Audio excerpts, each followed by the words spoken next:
In long is Lemon Kiwi, and I hold shift. Excited to get things going because the students are hyped, the colleges are engaged, and shift, we're in for an electric weekend. That's going to be a lot of fun. I expect that the gameplay is actually going to be really, really solid as well, even though, again, it is a lot of players that maybe not have a lot of familiarity with one another. Lots of talent on our rosters this weekend. And this is like the first step to their journey, or maybe the next step. What an amazing opportunity, because like back when I was in high school, like esports wasn't a thing. Colleges just started to get going, and now recruiters are here looking for the best talent from high school. That's right, and when they look at talent, to your point, I mean, it is about gameplay first and foremost to some degree, but you do have some outside of the game qualities as well that they look for, and honestly, Shift is quite the process, because as a student, you have to balance student life. You got to balance your gameplay and make sure you grow in all aspects, and that's what the All-Stars initiative is all about. Yeah, I mean, we're really taking a huge step towards this being not just a, oh, you play video games and you're right. No, it's like a real thing, and you know, the really cool process here is that for all of our high school upperclassmen, juniors, and seniors, they were able to essentially self-nominate themselves, but then we had a full panel of judges to be able to decide based on in-game and out-of-game qualities who makes the overall ballpark of an all-star, and we ended up finishing with 40 total students across both Rocket League and Valorant, two of the biggest esports in the world. And important, very important about those out-of-game qualities, okay? We're still going to college at the end of the day, at least that's the hope. So GPA, extracurriculars, personality, the All-Stars had to submit videos about themselves and what would make them the best candidate, because being an All-Star is not about just how good of a player you are, but how good of a student you can be at the end of the day. And public speaking is one of the most difficult things in human nature. I so know. To put yourself in that aspect in a video itself is pretty crazy too.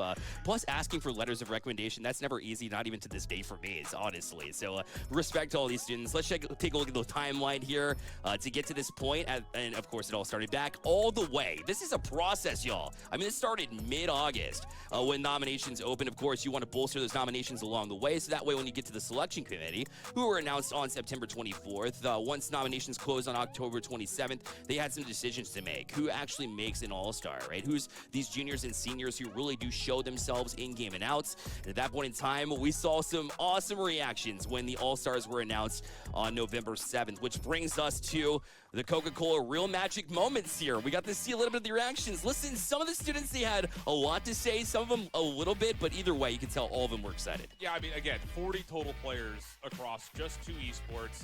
That's not a lot, and the amount of applications and nominations that were submitted were pretty crazy. So, yeah, being able to stand out on paper, not just be what you were able to do in school, but also being able to showcase your skills inside a game, it really is an honor to be here, I think, for all these players. Yeah, because the toughest part about starting your esports career is those connections and your presence on social media, building your brand, because it's important to find teammates. That's usually the biggest struggle. So you could see that everyone who got to be an all-star got support from their crew. They had to rally some votes, and they also can start to prove to their parents, their family, that this is the real deal. This is the start to an actual career, and this could be what leads them to an amazing college. That's right. Speaking of teammates, we saw an example of that when Leone brought up his reaction and said, I'm going to be facing off with some of my teammates. A unique experience here at the all-star level. Yeah, a couple of back-to-back all-stars from last year into this year again. So it's really cool to see the players that were labeled as all-stars as juniors can hold that, not moving out to their senior year. No doubt. Well, let's fast forward now to the timeline from the draft, which happened just a week ago, by the way.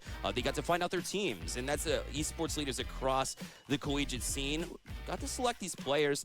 Then along the way to fast forward again to yesterday, where we saw recruiting day, where all of these colleges that come in and are connecting with Stay Plugged In members at the end of the day on a regular basis, they got to speak to some all-stars. That one-on-one talk within the Discord channel, being able to find out, is this a place where I want to make my home for the next 4 years and study?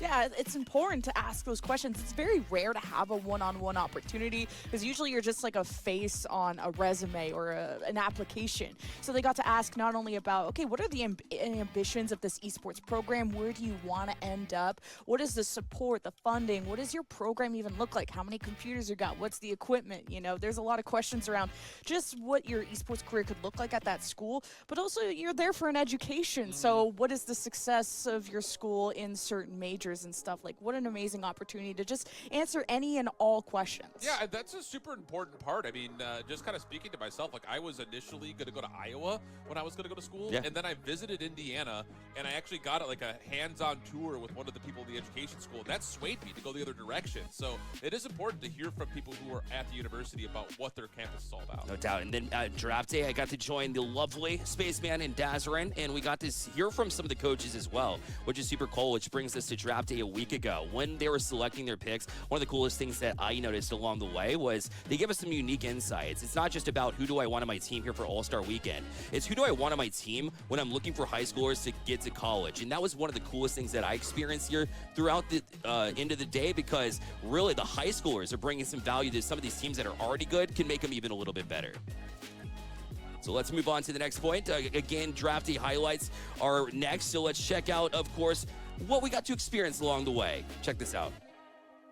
Second iteration of the Stay Plugged In Coca-Cola All-Stars this year. Stay Plugged In partnered with Coca-Cola back in July 2022, and since then they've been a big supporter of the mission of Stay Plugged In to provide as many opportunities for students as they possibly can. Let's take a look at the details. Let's take a look at the overview of draft day. This was the best possible opportunity for young All-Stars to get their chance to work under a brand like Coca-Cola and to get a chance to meet some collegiate influencers, and that's what this is all about. Of course, on All-Star Weekend, All-Stars are competing for $20,000 in scholarship prizes, but everyone's a winner here with $250 and a care package guaranteed for every All-Star.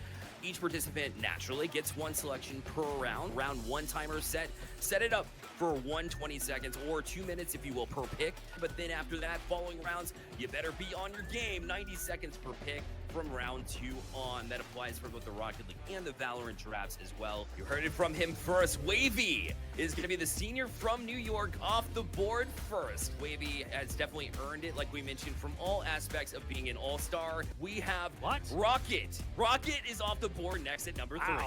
Didn't expect that. I like where this draft's going, because it shows that there's a different perspective and a different interest from all of our coaches on how they want to form this roster. I would be shocked, legitimately shocked, if Nick Davick does not get picked up in the first round. Yeah, we have Adam Stanley on the clock next, and Nick Davick is going to go off the board here. Yeah, absolutely, because we don't have 3 months to kind of work through some of those dynamics of how are we going to put things together, right? So you need a group of guys who are willing to look honestly at themselves, at what they have to offer, and understand that their teammates bring a lot of real value. So our second pick is going to be Phoebes, last year's MVP, really strong player, a lot of great experience coming out of that guy as well. Have a solid core base and are well-rounded, so we wanted to look for somebody who kind of fit that mold. It'll be Jujuy off the clock here. That's a great compliment. Let's listen. We've got the Rocket League draft locked and loaded here for the Coca-Cola All-Star, so it's been fantastic to see this in action. It's a testament to all the All-Stars who were submitted and selected. The competition's very good, but because it just feels like everybody has a good roster, now the pressure's on the coaches. This time around, we got Valorant cooking. Yeah, look, the draft that you're going to experience is called a snake draft. For the All-Stars program here, we wanted to keep that tradition going, continuing to build out rosters that are not just about fielding a roster in-game, but also giving players an opportunity to learn from each other. We have a two-timer. Chicken the Lord, your selection here, and I got to see him last year, so I'll be the first to tell you, Coach Lee, that you made a great choice here. I will be going with Comey Bomi. As long as you peak once and you have a really good understanding of your competitive play styles, if you have you have good ADR and your specific champs and roles, I'm excited to have both Leone and Comey as my first 2 picks. Everybody's starting off pretty strong. I think I'm in a really good spot in the order. Maybe see more of what the other rosters are building before I get to make my picks. Realistically for me, I've got that flex senior, and now I'm looking for a little bit of spice. With that, my pick is definitely going to be Bob Star. The senior from California, the two-timers coming up in big form here, Spaceman. Definitely, it seems like you're in a great spot, especially if you can utilize Scarecrow and a Cypher. Trust me, a good Cypher makes all the difference. No, I'm super excited. I have former VCT Challenger players on my varsity team right now that definitely come, and one's definitely a SNT player as well. Yeah, so for this last pick, we have all the roles filled. I think Tag is a good fit for my team. I think Tag can fit in wherever we need him to, and I think a really, really strong roster to go into the tournament with. I think that my team is super stacked. I mean, like I said, I ain't got all these. I really did go into this mostly picking role and trying to figure out like who's going to be the most competitive team overall. A couple things went my way, a couple things didn't, but that's how life goes. And I'm just excited to have this next week with these players and help them out. I couldn't be happier. I'm super excited to begin working with all of them. And while we might not have many rings, I'll be excited to be the one to host the trip.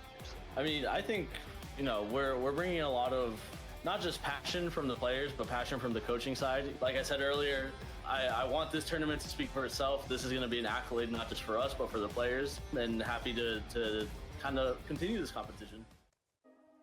Some confidence coming out of those coaches, no doubt about it. But Lemon Kiwi, what I heard was draft strategy surrounding variety is important at the end of the day. Yeah, for Valorant, you're looking at compositions. What are the players responsible for, their roles? You saw some people, okay, they need a sentinel player, and they're looking at also the flexibility of certain players, one that they can kind of insert wherever.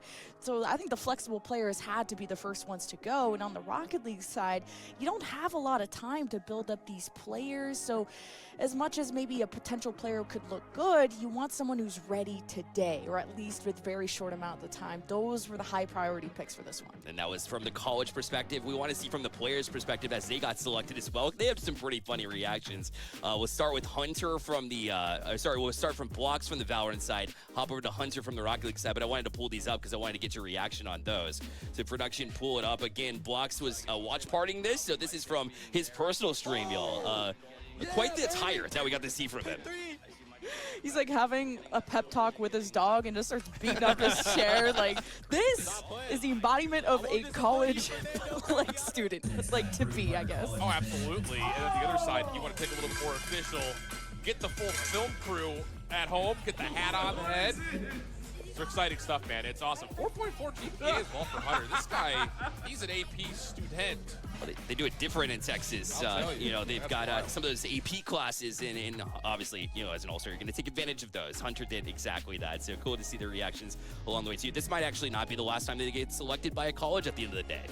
And it's cool to see the family support there. Yeah, of course. They're just along for the ride, and they made that a really special experience for Hunter, and I don't know, it just kind of warms my heart. And those are just two examples that were recorded. I'm sure all of our students were ecstatic to be chosen for this. And then, of course, we went to recruiting day, which happened just last night. Like I mentioned, the colleges in the Discord server being able to connect one-on-one with the colleges. And, of course, we saw an example of with Stay Plugged In. You know, one of the things that they focus on is that recruiting process.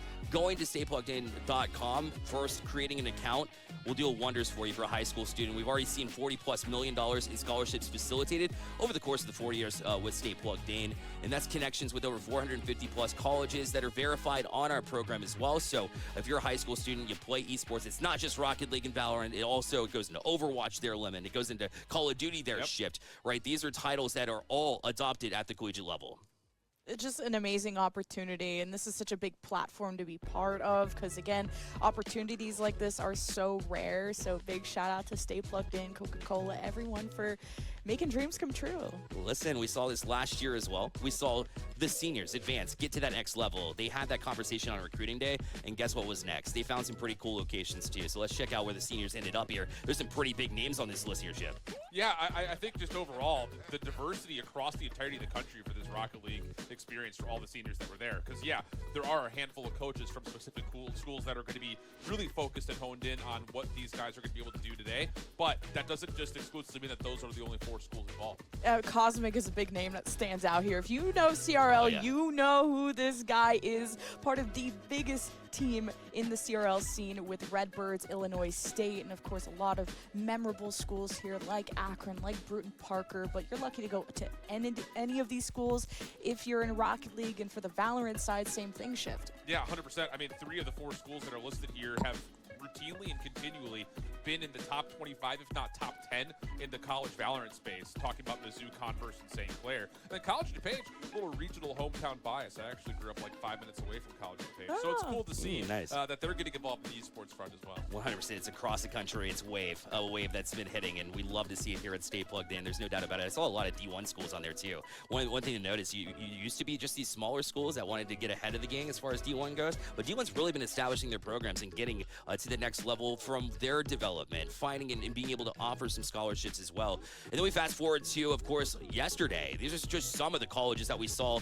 on recruiting day, including one that stands out to me, Lemon. It's Ball State University. Oh, yeah, they're a big one in the collegiate Rocket League scene. And if I'm gunning for any of these schools and I want to be a top Rocket League player, I'm going to Fisher 100%. There's Bruin Parker again. But like I said, there is just shout out to all these colleges here that are trying to recruit the best talent for Rocket League, Valorant, for any of their teams that they have. Right? Yeah, and that's the thing is, looking across the list of all the schools that are in attendance, it's not just that they participate in one or the other, or just both. A lot of these schools have fleshed out esports programs that are competing in a multitude of titles. So it's just awesome to see that they're really taking the next step towards finding good recruitment. Yeah, I've seen a couple of colleges here. I mean, all these colleges are obviously verified members. We work with them on a regular basis here at Stay Plugged In, but throwback to Shenandoah, one of the first live events that we did was Stay Plugged In, and what they've been able to accomplish now. They've got Alyssa Duran there as the director, and she's been doing a great job of facilitating not only events at their location, but also across the United States. I got to see it firsthand at Boost on the Beach as well, which is super cool. Well, if you didn't make the draft, we'll let you know at this point in time that we had a little bit of a change in the format as well coming into this one. Last year, it was skills challenges where we got to see the All-Stars go one-on-one in some instances, and deathmatch, for example, on the Valorant side. But this year, it's a little bit different. We start with the group stage this time. So more matches means more opportunity to play in front of your colleges. 4 teams per game title means that it's going to be all one group for each game. That's the Rocket League teams that you see on your list right now. Then the Valorant side as well, it's just the same. Best of 1 on the Valorant side, by the way, so that's got to start off pretty quickly. Best of 5 on the Rocket League side, but at the end of the day, every single All-Star, we'll see every other All-Star here in the group stage. And this is tight competition. There's only a couple of teams, and you got to play everyone, and only top 2 move on to Championship Sunday tomorrow. I'm very excited, and that means what? Basically 3 wins, and you're in, and not a lot of room for mistakes. And of course, it already kicks off, rather, with Rocket League. So check out the schedule here at noon Eastern time. That's just in the next 12 minutes or so. So it's kicking up pretty early here. Then down the line, 3:30 is when we'll start to see Valorant. That kicks off on the A stream with Crosshair Champs facing off with Spike Surge. So keep an eye on that. But of course, the ultimate goal is to get to the final shift where we'll see some prizing along the way, some money on the line here tonight, starting off with a guaranteed $250. Yeah, that's great. Per player. That's per player, which is, I think, the most surprising part about it, because, yeah, it's not just that this is going to be something that you look towards potentially building your future at the higher education level, but you get to, boost your pockets a little bit as well, make, that freshman year feel a little bit easier in terms of buying books or whatever else you might be buying when you get to the university side of things. So, yeah, great stuff to be able to see everyone walk away with some money. And most importantly, the impression that you're making, not just at the school you're gunning for, but all the schools that are watching. We already listed all the colleges in attendance. What really matters is showing up, and the money, that helps, of course. Yeah, of course. Money's always great, right? Yeah. Money will help along the way, especially college these days, and that's why we're here to help here at Stay Plugged In. But, money's nice at the end of the day, and it will help, but if you've been following Stay Plugged In, you know that it's a little bit more than that for us. So, of course, we've been happy to announce the Brightspeed Fiber Internet has partnered with Stay Plugged In. Yes, you see it on your screen right now. It's the official sponsor of Coca-Cola All-Stars, the Golden Ticket Initiative. Bright Futures Golden Ticket Initiative is a partnership. 2 exceptional All-Stars will be selected to receive a $1,000 reimbursement for college tour within the Stay Plugged In network, along with $1,000 extra in scholarships from Brightspeed Fiber Internet. We're committed to supporting education and helping students achieve their goals through esports and beyond. We are proud to work with Brightspeed Fiber Internet in providing high school students with the tools and resources they need to succeed both in college and in their careers. So a big shout out to Brightspeed Fiber Internet for this amazing initiative, as we also had a video created from Leone. He won the golden ticket last year, guys, and we're able to at least see some of that video editing work that he put together here in this video. Check this out. Excited for my first ever college visit. We're leaving straight from New York to Detroit to check out Siena Heights University and their esports program. Getting connected with Stay Plugged In has been such a blessing for me as a person and as a player. Getting to meet so many collegiate coaches, teammates, and players has been really an amazing experience. And the All-Star event last year really helped me take my next step into the collegiate scene, and the really nice surprise of winning that golden ticket allowed me to visit Siena Heights, which I wouldn't have been able to otherwise, and just getting to see what's going on behind the scenes and in person as well. How's it going, everybody? This is Coach Rob, Director of Esports at Siena Heights University. As always, a pleasure, a true honor to have a student athlete here. Super excited to have Landon here with us today in Dad. Hoping to get some good stuff situated to have a great conversation and to see if we can make another stay. Just heading back to New Jersey after a great couple days at Siena Heights. I want to give a great thanks to Stay Plugged In and Coca-Cola for the amazing opportunity and this golden ticket. And I hope to see you guys soon in the next All-Star event. Well, of course, I mean, that's just one of the many ways Stay Plugged In is being able to connect with you with colleges as an athlete. So it's cool to see you get on campus and talk to that college director. Yeah, to meet the director in person. It's like a mini interview, but you get to experience the program in person. And also the city. Yeah. To see, is this a place I want to live in for the next 2 to 4 years? That's important. No, absolutely. I mean, campus culture is everything. It literally is when it comes down to being at university, not just being a student, not just being an athlete, but finding a way to balance the two is very, very important. So it's awesome to see if you get some hands-on experience. Absolutely. So big shout out again to Brightspeed, and you can scan the QR code on your screen right now and check out if Brightspeed fiber internet is available in your area. We also have a surprise for y'all.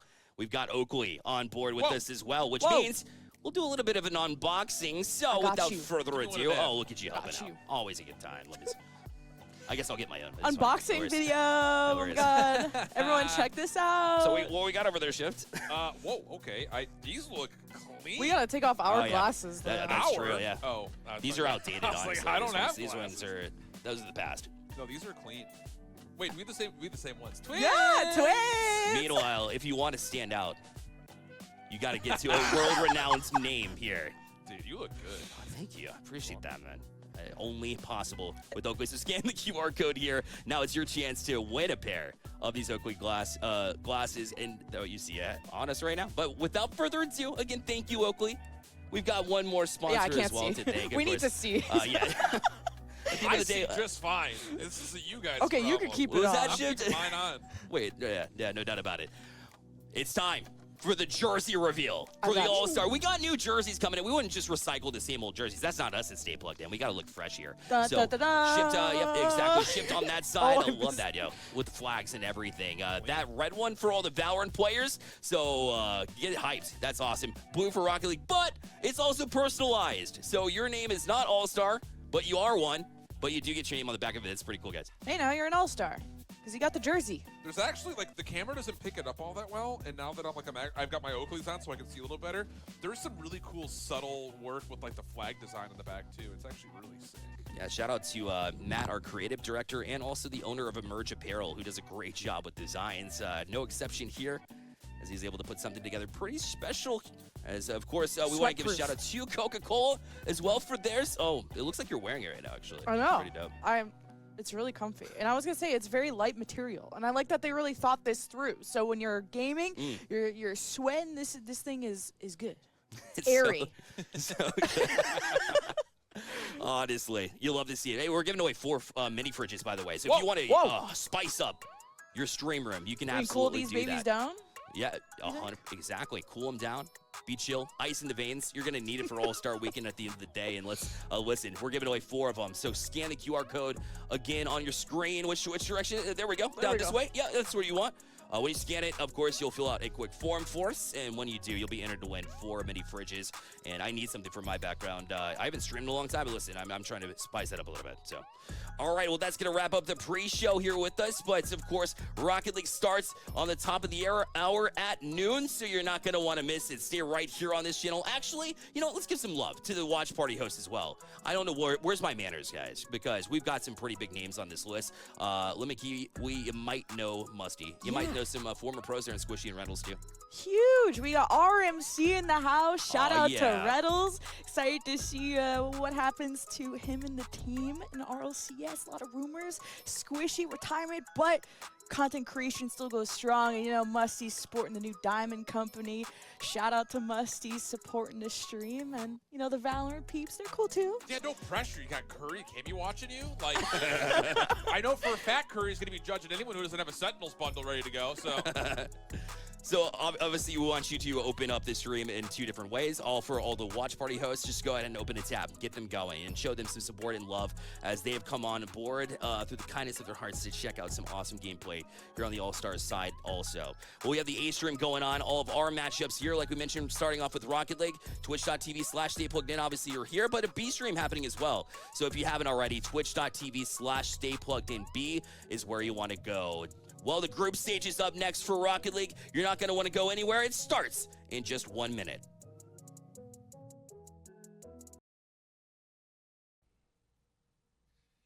Welcome in, everyone. It's time to see us with the stars as we get into the Stay Plugged In Coca-Cola All-Star Weekend. I'm Hal Monkey Man in the booth alongside one of my longest-standing co-casters in the scene. It's been 3.5 years, and we're still able to talk to each other as Orbital and I are going to guide you along the way for this awesome All-Star production. We get to see a ton of players over the next couple of days. Group stages today. Orbital, I need to know how you doing today as we are able to kick things off here in a big way. I'm so excited. I mean, listen, I'm so excited my own body hasn't kept up with the action here today. It's going to be so exciting, and I'm super, super happy. Again, we are here with the All-Star Weekend, and for me, this is amazing. Again, we saw this last year. We saw some amazing talents start to sprout up. We saw players hoping to make their mark in the collegiate scene and then further on. So, I mean, this weekend with both Valorant and Rocket League, I can't wait to see who comes out. And we're going to actually showcase to you exactly all the teams that we've got. The only team that we're not going to get to see today here on B stream, because everyone was going to get their time to shine on the A stream, is going to be the Gold Diggers. And I know exactly why. Is because they've got Wavy over there. But let's show you the group stage and exactly what these players and teams will be in case you missed out. We're going to go into that Rocket League group stage and show you what it's all about. Now, obviously, the records are going to show zeros across the board because nothing's happened yet. But our first matchup in particular will be forthcoming. We got 3 matches ahead of us here, Orbital, and then we'll be flipping into the other half of the day doing some Valorant. But Rocket League is always kind of a nice Kickstarter, get some sports action in the beginning of this broadcast. I mean, everyone's eyes are on Gold Diggers. If you have seen some of the players coming out here, I mean, you got Wavy hoping to make their mark, one of the talents coming out here that has such a pedigree already behind. And of course, for us, we're actually taking a look at 2 of the other teams here. We're actually going to be taking a look at Nitro Knights and Ball Chasers here today, coming out with some awesome players. Again, a couple rotations if they so wish. Keep in mind, these are 4-man squads with a rotating sub every time they so wish. Yeah, they have to get them at least, I think, a couple times. So no matter what, even though you got those 4, you're going to have someone that will go in and out. And in fact, let's show you the schedule of what it's going to look like today between the A stream and the B stream. So in case you have a favorite player, favorite student that you want to see come in live and loud, you know exactly when and where to find them. Again, just like it had been mentioned by Orbital, we're going to see Nitro Knights versus Ball Chasers. And after that, Panic at the Demo, which is like my all-time favorite name out of any Rocket League team name I've ever seen. They'll be taking on Ball Chasers, and then at the end of the day, for at least the Rocket League side of things, Nitro Knights versus Panic at the Demo. So we have a lot of Valorant on the other end of it. Let's go straight into our first matchup. Let's check out that versus, because we've talked about them, but you have to be able to see them. Let's see that one as the players for Nitro Knights and Ball Chasers will be first on the board. And this one's going to be interesting because it doesn't have the first pick of the overall draft here, Orbital, but Nitro Knights, Mercy was picked second. So they've got a lot to prove. I mean, I think when it comes to the draft, there's a lot of, especially with Rocket League, there's a lot of flexibility, which I actually really, really like. There's some abilities of the players that to me stands out when it comes to these kind of I want to say match up these picks through the draft. I mean, some players can come in with a chip on their shoulder, some players can come in with a lot to prove, or say they want to prove themselves. And I like the fact that you pointed out Mercy. For my eyes, I'm looking down on the side of Phoebes. Phoebes coming in here. Nice little record, still sitting on that overall, little ranking pattern. But for me on the Ball Chasers side, I'm looking down there saying, okay, let's give us a little what for coming in with the coach, Cole Prescott. Going to try and head up and teach these players hopefully how to coordinate very quickly as a four-man cell. Yeah, and Cole Prescott, that coach out of Northwestern College, knows how to get some dubs. They did it over into the Heartland Showdown with some Overwatch. They've been able to run it through Mage as well as NECC. So these conferences that they've been a part of have really been influential, but not to take anything away from the esports at Florida Tech coach Danielle Sarakis with Nitro Knights. And so the biggest thing that I think you pointed out, Phoebes, they were MVP from last year's Coca-Cola All-Stars event. So considering that they really have come up into their own kind of footing, I feel like they want to be able to run it back again. Their teammates in Rocket, Gnosis, and Asian Eyes, some of the smartest, I'd have to say, across this entire group. When you look at their GPAs, Rocket is actually in line to get that valedictorian position. So really cool that is also coming in. So opposite of that, Nitro Knights, Jujui, they said that they had actually taken a year to kind of chill, to focus, get their grades in order, and then really hard grinded into their senior year. So that they want to be able to really kind of put on a showcase for all the colleges that are aiming to maybe recruit some talent out of this weekend just coming up. Of course. And if you're talking about graduations, we're also talking about xSync, who is on the Nitro Knights side. Yeah. For xSync, they're the only one in this current matchup between Nitro Knights and Ball Chasers that is not graduating next year. And for me, that actually signifies a lot. It means that they have the strength, the skill, and the ability to stand toe-to-toe with some other players out there. And to me, that is very, very important because, number one, it means you get a little bit of a lineup. You get to say, hey, I know what I'm going to be playing against in the future, and that means I need to step my game up even more. It's kind of that taste of the prelude before the actual battle. So for xSync, not only do you have a chance to show off your talents here to some of the best out there in terms of coaching, in terms of staff, in terms of colleges, but you also get to say, I actually have an extra year to grow beyond what I'm currently at. And what's really cool, too, I mean, obviously, all these players, because they were not only nominated, they were brought in and then selected by a committee. They're guaranteed at minimum to get $250, and then it's kind of a no whammy, stop, doubling their money along the way. This is a seeding group stage. Going into day number 2, everyone does survive, and they'll be able to continue to rack and stack the cash from $250 to $500 to possibly $1,000 per player. That is huge, especially when you can go to college. And not only that, but they have that Brightspeed golden ticket there, Orbital, that is good for $1,000 voucher for a college visit, as well as $1,000 tuition to just that scholarship to help them wherever they want to go. And I don't know about you, but whenever I took my first visit, I went over to OU, and as soon as I went there, I fell in love. That could be one of the most impactful rewards that any one of these players is able to get. Only 2 are able to get it across 40, and they're going to be doing a lot of factors to decide who it is. It's not just what you do in the game, it's what you do outside of the game. And that's exactly what all these Coca-Cola All-Stars are able to bring us, is a really well-rounded person, no matter who you pick.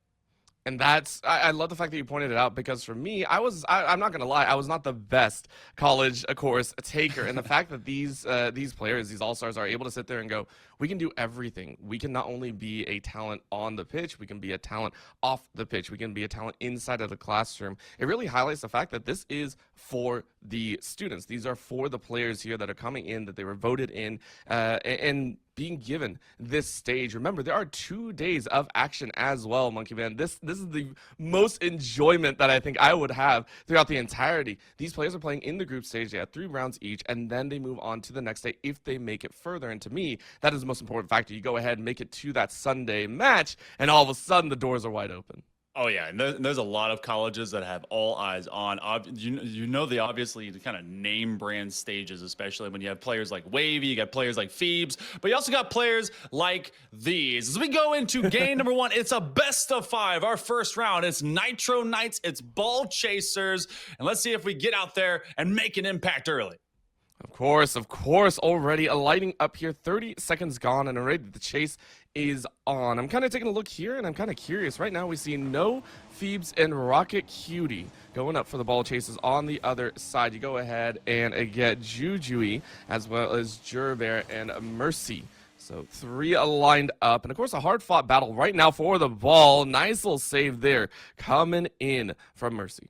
And that means that both xSync and Asian Eyes are kind of left to the wayside, but you also have to establish yourself. And again, I said that this was very much a kind of a seeding group stage today to establish who you're going to be playing going into day number 2. So it's aiming about just being consistent over the course of this entire weekend, as well as today, as you want to have that strong foot forward. Mercy, who was picked up first, or rather second in the entirety of the draft. A lot of coaches across the board, they said, not only do I want a good player, but I want someone who's going to be able to bring good vibes, but also something impactful in and outside their programs. A big save there by Mercy. First 80 seconds come and go. Oh man, this is I like this feeling out period, and I love the fact that we got a best of 5 as well. I think it's very, very important. Keep in mind some of the matches later will be a little bit looser, but for right now, that best of 5 is allowing not only adjustments from the players, but from the teams themselves. You mentioned those on the sidelines, the substitutes sitting in here. They're watching these games. They're not just sitting there, kind of twiddling their thumbs. They're watching, they're identifying, they're looking to try and use their mental prowess, as that's going to be a roll in front of the net. What a dig out of the goal there. Oh, that was spicy upon spice. Yeah, I love that save, being able to get it right at the last second, because that one was nearly a crash through there in favor of the Nitro Knights, and Ball Chasers have really been kind of left at arm's reach now as Gnosis tries to hand it off back to last year's MVP, and Phoebes wants to follow up. They take their time. That's a slot shot on the opposite side post here. Considering the fact that Nitro Knights had that first great look, Ball Chasers have really been able to answer with a couple of their own. Ooh, and I like that demo. A quick little pick on the back end, forcing Phoebes out. Now they're going to go ahead and respawn in, but it allowed about a 2-second gap. And that's why the roll is there. Phoebes says, what's up? Give me that demo, give me that full boost, and give me that goal.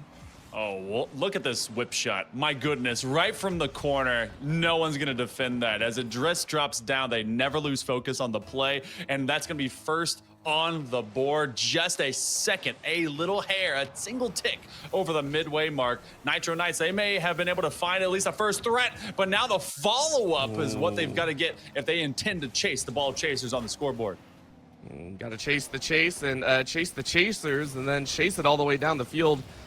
Nitro Knights trying to put a little bit of a goal for their own. Remember, this is best of 5. They got time to play with, and that's why they're taking a lot of these shots. We've seen about 3 or 4 shots so far roll out, but for Nitro Knights, nothing's really connected, and we haven't seen that 1-2 passing plays. Instead, it's been those individual opportunities. Another slow roller just to try and get an angle.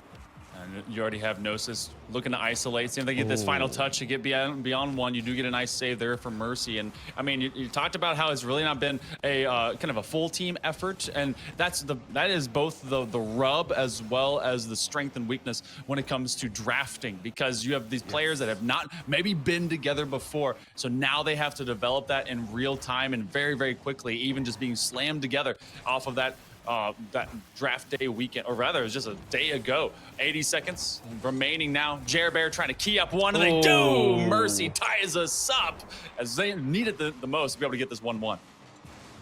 No mercy like a battle, Mercy. That's going to be a solid shot right there in the mid. Eyes watching all day long, and I love the fact that they were able to answer with 1:15 left. This gives them plenty of time to get back on that horse, be able to kind of ride their way to victory. Ball Chasers, though, they on their own are saying, okay, we've allowed a lot of shots. We allowed that one through. Let's start going on our own offensive. Let's go ahead and see if we can start powering through some of these moments. Right now, it's a hard fought on the sidelines here. Jerbear are going to try and collect. Game ones often are a testament to just who is ready first. And then as we go into game number 2, it becomes a pattern. But so far, both of these teams have answered at least shot for shot. Jerbear looking for that dunk. And then it ends up being a little bit of a kiss on the nose between teammates from the Ball Chasers. They get away, but not from this one, as Jujui ends up finding and stealing the lead, this time for the Nitro Knights.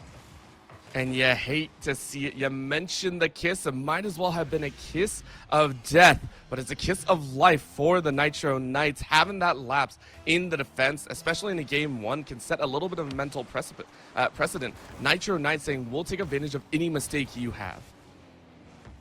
Nitro Knights, they're just going to try and pour it on. With 30 seconds to go here, game one is all but decided. Single goal doesn't really dictate much, but Jer Bear has really been leading from the front. It was Rocket and the gang that really came in kind of on the hot hand as they wanted to be the big smarties here in the midst of all of the draft, but instead it's really been effectivity of impact and play that has led the Nitro Knights forward. With 5 seconds to go, they want to end this out, just bleed the rest of this clock. Mercy may go for an extra goal. That one's gonna be a huge clear. They aim to slam it down. Oh wait! 0 seconds, and last year's MVP comes through. You ain't the MVP for nothing. Look at this catch, by the way. That was a gentle attempt at a dunk down on the ground by Jer Bear, but it was read so well. Hail, Monkey Man. We're in OT in game freaking one. Yeah. Oh, no. Oh, my God. Farce. It's all for naught. Jujui goes down after Jer Bear finds him on the quick kickoff. It's the 2v2, and full commit means there's an open net on one side and the other. 3 seconds later, and heroics are just going to be left in the book as Nitro Knights, they find it. Oh, I mean, what a swing of momentum and endings there, as it felt like Nitro Knights had kind of given up the GOAT, but then they're like, you know what, let's just finish this off on the kickoff. I honestly sat there and I went, what the absolute heck just happened? Again, we're seeing why these players are all-stars. The fact that Phoebes got both goals for the Ball Chasers, pushed it to OT with 0 seconds left, and then Jujui just saying, nah, we're not playing that game right now. We are going to make this ours, and I am so heavily impressed with what we're seeing out the gate, and I don't think it's going to change anytime soon either. These players are going from 0 to 100 real quick. Oh, yeah, and we're going to go back into game number 2 for Ben Temple on its way. What was kind of neat when I looked across the board as to where some of these players are being picked up from, where they're being established, especially for from the draft and onto these squads. Nitro Knights have a couple of California kids. You got Jujui as well as xSync that are hanging from there, and Mercy over in Texas, kind of that link in between. But it's Jer Bear out of sweet state of New York, that B+ player that really is looking A+S tier to try and get them and their squad move in the right direction. On the other side of things, Ball Chasers is kind of East Coast baddies. So seeing what they can do moving through this first minute of play and see if they can bounce back into game 2. The thing is remember, Phoebes was the main star of that previous game, and because of that, I feel like there's a target on their back. Maybe looking for the demos. Look at that, already being challenged, doubled up on by the defensive end. So Nitro Knights already kind of honing in on who they want to take out. With a demo on the back end, though, Phoebes getting an opportunity with the ball ricochets backwards, and that's going to be almost a triple demo out. Nitro Knights say, okay, that's how you want to play, we'll play. Yeah, they continue to just slam them down. This is not Panic at the Demo, and yet we're seeing a lot of just full demolition derby happening against these players, but it can happen much the opposite direction. Gnosis, going to be able to catch this one. They're looking to make an individual play themselves. Just skirting across the goal line. Disaster averted for the Nitro Knights, and they aim to transition away. That's another dig that happened in game 1 as well, and it feels kind of bad. Every time it does, whenever those digs happen, you just dig deep, and the defense is just like, nah, you don't get that goal. It feels like such a lost opportunity because it was. Right now, a little bit of loose ball in front. Good block to come out, but a follow-up is going to be with Ball Chasers. Ain't chasing too easily as the Nitro Knights defend their goal.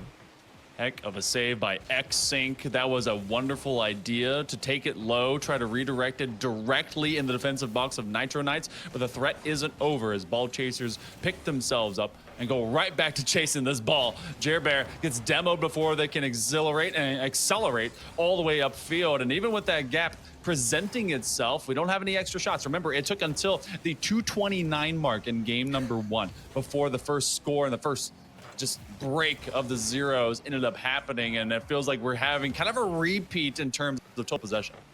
I mean, that's You know, that's how they want to play. They say, okay, listen, we understand that only one goal really needs to happen. We're going to play this almost like real soccer. Jer says, nah, not real soccer. Let's score. With under 3 minutes left, beautifully done, grabbing that out of the air.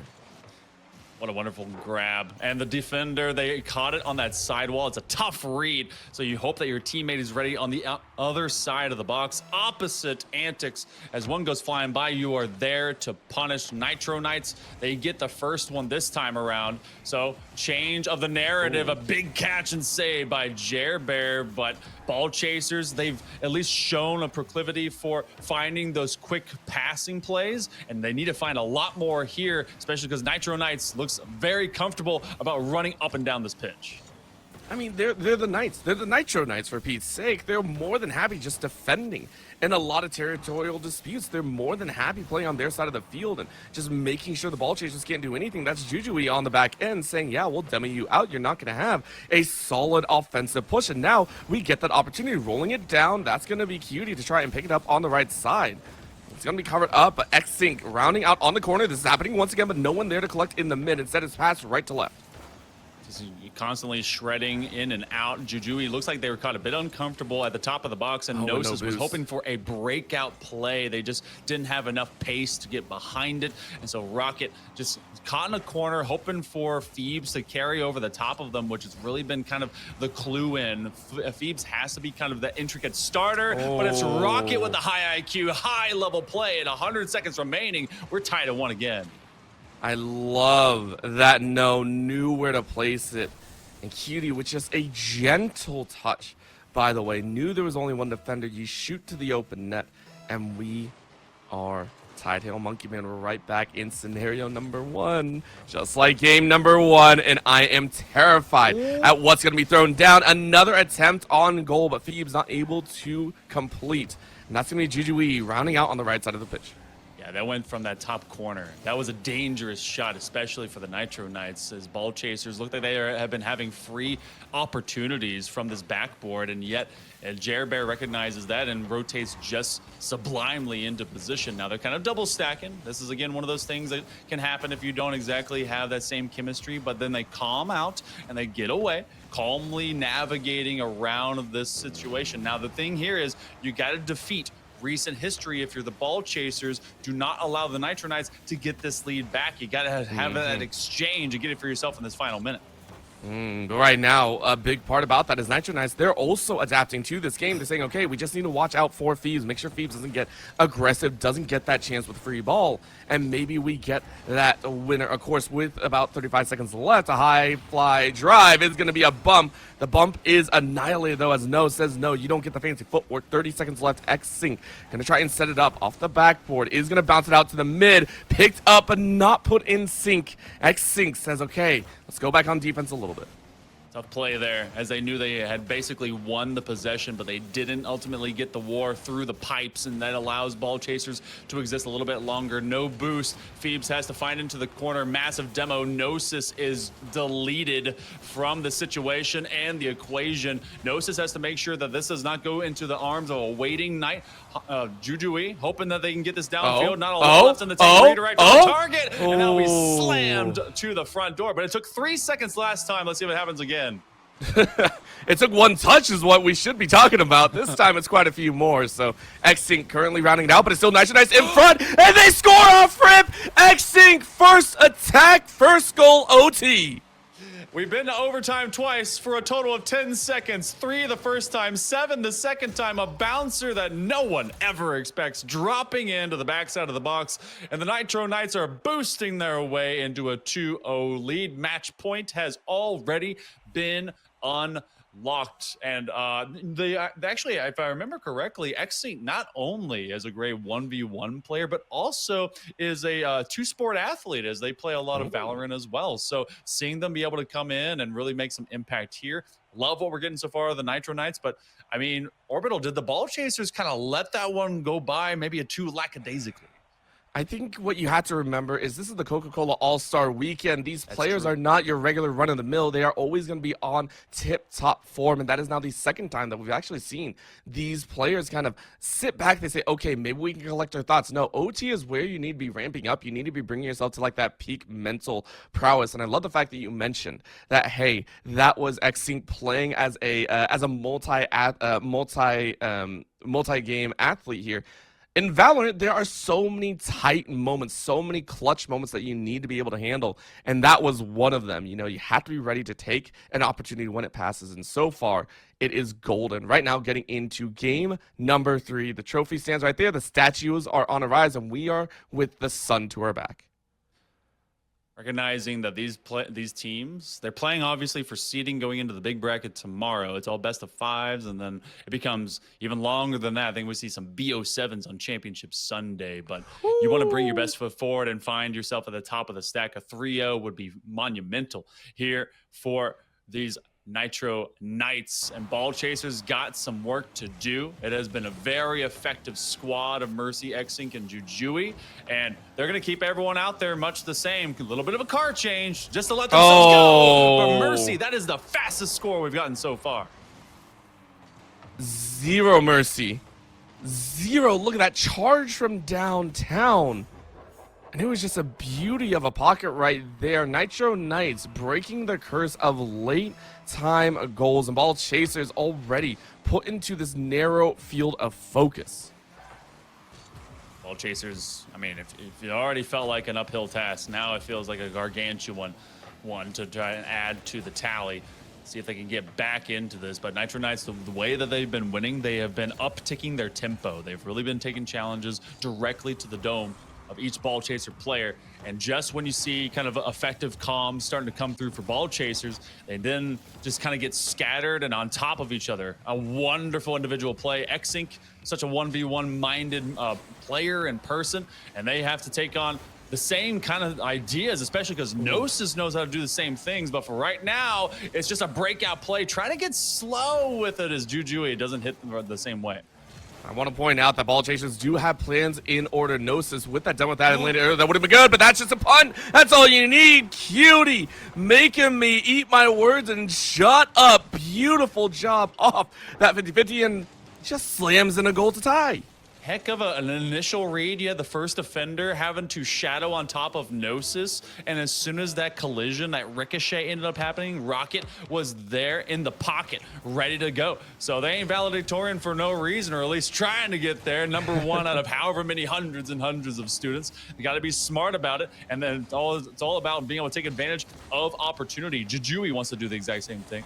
And so we go now through nearly the first minute and a half of play here, Orbital, and I mean, we always end up at 1-1 through these games, but Ball Chasers have to rewrite the story. I also want to point out, I don't think we've had higher than about like 4 goals, really. I think we had the 5 back in game 1, but that's OT. I don't really count that. I mean, that was, this feels like it's the standard for these 2 teams, and there's a reason that they're the All-Stars. It's a reason they keep things close. This is not a gentle 1-1. This is a fast-paced breakaway 1-1 where everyone is on a nice edge, and it feels like the entire game will get ripped out of your hands if you're not careful.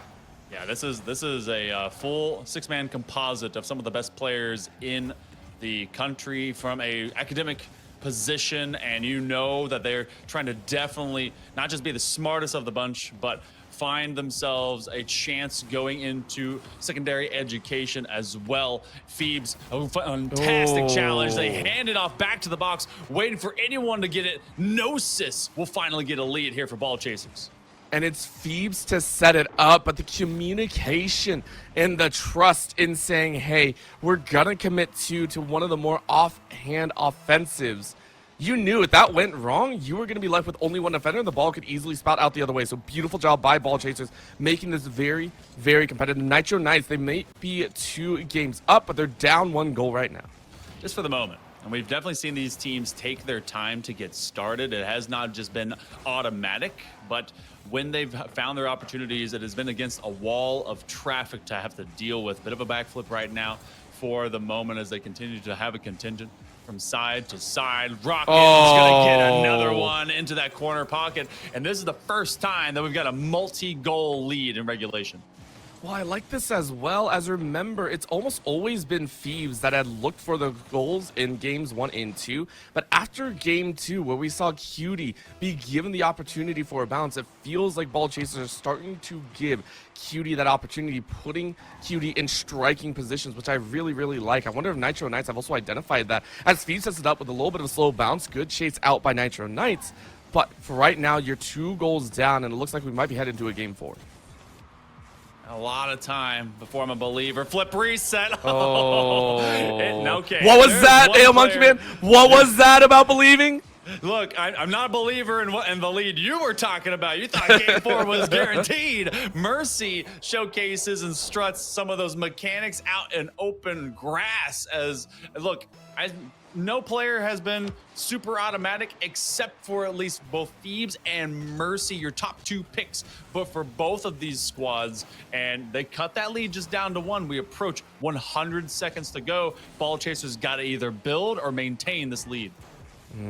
Oh man, this is, I mean, that is 100% true, and really, I want to keep eyes on the boost. We're seeing a lot of zeros out right now on Ball Chasers' side. Nitro Knights keeping at least, maybe 20, 30 in the bucket. Getting the full boost out, though, is really, really powerful here. Denying that from Ball Chasers to set up a strong offensive. A little bit of carry here. This is going to be that all-star role if they can. Who is going to be able to put it away, though? That's my big question. Mercy just waiting for an opportunity. The rest of Ball Chasers all settling in. With 1 minute left, all they have to do is play really good defense. And I think they're going to be more than happy. But again, a +1 differential is not exactly where they want to be as the ball rolls on the side of Nitro Knights, as they need to mount an offense soon. Nitro Knights have been able to get counter plays kind of in earnest as well as in surplus. Now the problem is that there's not a lot of boosts until they are retroactively rotating out. So Nitro Knights have to see if a breakout play happens again. Flip reset, back pocket, out of Mercy. They get one on target. It's going to force Rocket to scream across the pitch. Gnosis will take advantage, but it's now the challenge, getting on top of their opponent, the timing of it. Mercy with the bouncer once again. Oh! They do a hat trick for Mercy to tie us up. And that was glorious. And honestly, I feel like it kind of caught the defense slipping right there. You saw that low hop, assuming the ball will bounce a little bit lower, and yet Nitro Knights bank it on in. You were right to say you didn't believe in the lead secure, and maybe I was reading it wrong, as that's going to be a flyby. 30 seconds remaining. Gnosis saying, please, we want to go to a game 4 right now. Doubled up on, though, as this is Nitro Knights playing for that defense. Hail Monkey Man, it feels like we're going to go to OT3 in 3 games. We've only had 10 seconds in it. Maybe this next one will be the longest. They're trying for the passing play. Mercy, not a 4th goal to be gained as of yet. With 5 seconds remaining, Mercy's going to have one last look of it. No extra boost. Rocket will have first touch, and it aims to go back down to the floor. That is where it will be killed, and we have overtime for the 3rd game in a row. All right, Nitro Knights, you did this last time. You were able to score pretty much off of rip, but this time it might be the other way around. 50-50 bounces out the other way. And with 7 seconds past, it's a whole world of difference. No way! No way, Ball Chasers! It was 2 over the 7, but it's a goal all the same. And it's the Ball Chasers to push us to a game 4. If there was ever something that you can give to the Ball Chasers, is that they know how to pounce at opportunity. If it's singularly won or a 50-50 by a teammate or otherwise, there is someone there to hop and pop at it. Shout out to Mercy going 3 for 5, but they weren't able to get the last one that mattered. On the other end of things, how about 3 for 3, 100%, couple saves to add to it as Rocket gets their own hat trick, and it's 100% team participation with 3 assists for Gnosis and 1 for Phoebes. Everyone on Ball Chasers answering the call. They ain't getting swept in this first round. That's what we were talking about as well. The fact that Phoebes, the MVP of the previous event, the previous tournament, was massive in being able to set up, and I think drawing a lot of eyes. I mean, Nitro Knights sat there and said, okay, maybe we can do the same, but this is also now, I want to point out, the 3rd time that we have now seen an OT goal come out in under 10 seconds, which is wild to me, Monkey Man. This is out of control. Again, it's the first offensive streak in OT that seems to catch everyone off guard. Yeah, that one big 50 that was found on the opposite corner. You were talking about, hey, it may go the other direction, and it did, and it felt like they were able to receive. But as soon as they got challenged, squirted across to the midfield line, and it was Rocket just hot on their feet, ready to take a shot opposite side post. We have spent every single game catching up, tying, going to overtime, and 19 seconds of total overtime, if you can believe it. So do we continue the pattern, the maybe now near tradition, if you will, as we go over to Utopia Coliseum as the gatekeeper before a possible 5th map? I'm not sure. All I know is we are increasing the number of goals in a game. We got 7 last time. Let's go. Let's go. 7 goals. 7 goals. I like to hear that. Right now, though, we are waiting to see if any other changes are going to be made to this offensive pattern. Keep in mind, Phoebe be given a lot of brevity, saying, okay, maybe I'm not the one that needs to be that major all-star, needs to be the playmaker. And again, as we said, the setup is God tier. Phoebes with a perfect setup for Cutie. Phoebes has just been so involved. Last time around, it was Gnosis who got those 3 assists, but Rocket continuing to be in the perfect pocket position. Wherever you need them to be, they are going to receive, and so they really are playing a very smart second man. They know that they're not initially winning that first challenge out, and then they have to just be there for their teammates. Jer Bear is going to jump later, a soft bouncer creating some chaos, and there's a lot of ball chasers all going for the same shot, and yet they still come away. I mean, that was one of the more dangerous positions, but again, I think that bounce was meant to be a little bit harder, like that one. Mercy slams in one of their own. We went from slow, authentic defense to fast-paced, frenetic offense. Mercy, mercy me. Look at that one, especially if you go off and get the ceiling reset, secure, having that extra flip. And Mercy continues to slam the ball down, making it a very difficult downward trajectory read. So you got to be worried about that if you're trying to take on Mercy in a one-on-one, going to the top shelf, trying to take another one away. Gnosis has that first challenge, but Jer Bear showing there's some depth on this roster, much the same. Oh, man. This is, What is going on here, Monkey Man? What is going on here? I feel like the coaches in between sets are like, yo, it was a little bit too slow. This is opening game. We went in OT, 30-second goal OT. Like, we need to keep up the action, and it's really putting to a test how well these players do adapt to uncomfortability, to these out of pattern situations where all of a sudden everyone has to pick the speed, everyone has to move a lot faster. Yeah, I mean, who knows? Maybe Cole Prescott at Northwestern College is just like, you know what? I heard that Orbital loves scores. So we got 7. How about 9? And then we're going to have the ante upped by Danielle. And she's like, you know what? How about 11? And just going to keep maybe driving up the overall offense on both sides. It has calmed down, though, here as we've gone at least the last 40 seconds or so without something going to the crossbar. But for all intents and purposes, midfield has really been under contention, and these final touches have always gone to a man-to-man process. And even looking at that, they had no idea that Gnosis was going to be screaming from on the outside. It's just a little bit of that rough touch, and right now I'm just sitting there going, okay, how do you break kind of this stalemate situation? It's long passes, long angles, a little bit of a setup in front of the goal, but now being met, pretty much everyone is on eyes for what is going to go down. These all-stars are not all-stars for no reason.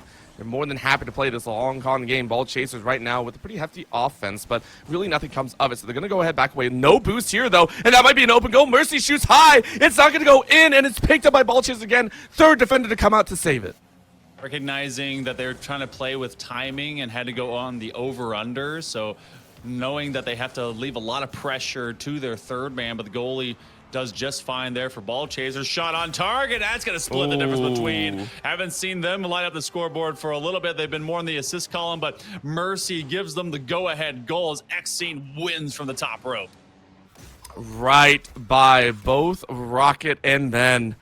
And that hurts a lot. Rocket Cutie showing up here. And we got to put respect on the name. Rocket is a cutie, but Rocket is Rocket at the end of the day. Been slamming home goals, but now needs to pick it up. We need to see ball chasers do that more, because now Nitro Knights are in from Mercy, xSync, Jer Bear, all honing in on an advantage. And what a push! Mercy with the ground game puts +3 between the two. Oh man, this is our largest margin of difference. Mercy going for the hook shot. You don't have to be able to go for a flip at all to get that power. You just simply take that left side foot and then wham, straight back into it, and you've got an insane amount of power to be brought forward. So 4-1, Nitro Knights maybe turning all of Game 3 into a memory. Ball Chasers, they have time. Will it be plenty of time? Though maybe so, as Gnosis at least cuts it just down to 2. I like this one as well. A little bit of a topple, got rolled by one of the defenders, but said, I'm not worried at all. Go ahead and carry it in on your own. This might be the start of that forward momentum. We might see these All-Stars, the Ball Chasers, say, okay, let's start pushing. Yes. Right now, not many people are sitting there going, there are high expectations, but we can match. We just need 2 more goals, and we know these teams know how to score. All you need is a couple more seconds. Good defensive hold right now from Jerbear. Jerbear is going to try and run it back as much as possible, but a nice challenge again from Phoebes, keeping this at midfield. I keep thinking it's wild because if they do happen to tie it up, it would go to 9 goals. I'm just saying. 75 seconds remaining, and Ball Chasers have to get there if they intend to at least force yet another overtime between these two very daunting all-star squads. But they have to get control. Mercy aims to steal that, and then the rest of the gang here for Nitro Knights just seems so clinical in the way they want to take this one out. We may get to 9 goals, but for right now, it's going to walk the opposite way as Mercy just continues to lay down this extra force. Listen, sometimes the healers got to put things away and say, listen, the hospital's closed, man. That's the rough part. Mercy really showing up at the end of the day in the Nitro Knights. Being a captain here, put in the lead, 5 goals so far. And I mean, Ball Chasers, you're looking down the barrel of an unfortunate loss to start things off. Nitro Knights starting to get a little bit more playful with their attacks. A couple flips come out here, a little bit of a gamble in the mid, but Jerbear just making sure the ball takes as much time as it needs to reach the ground.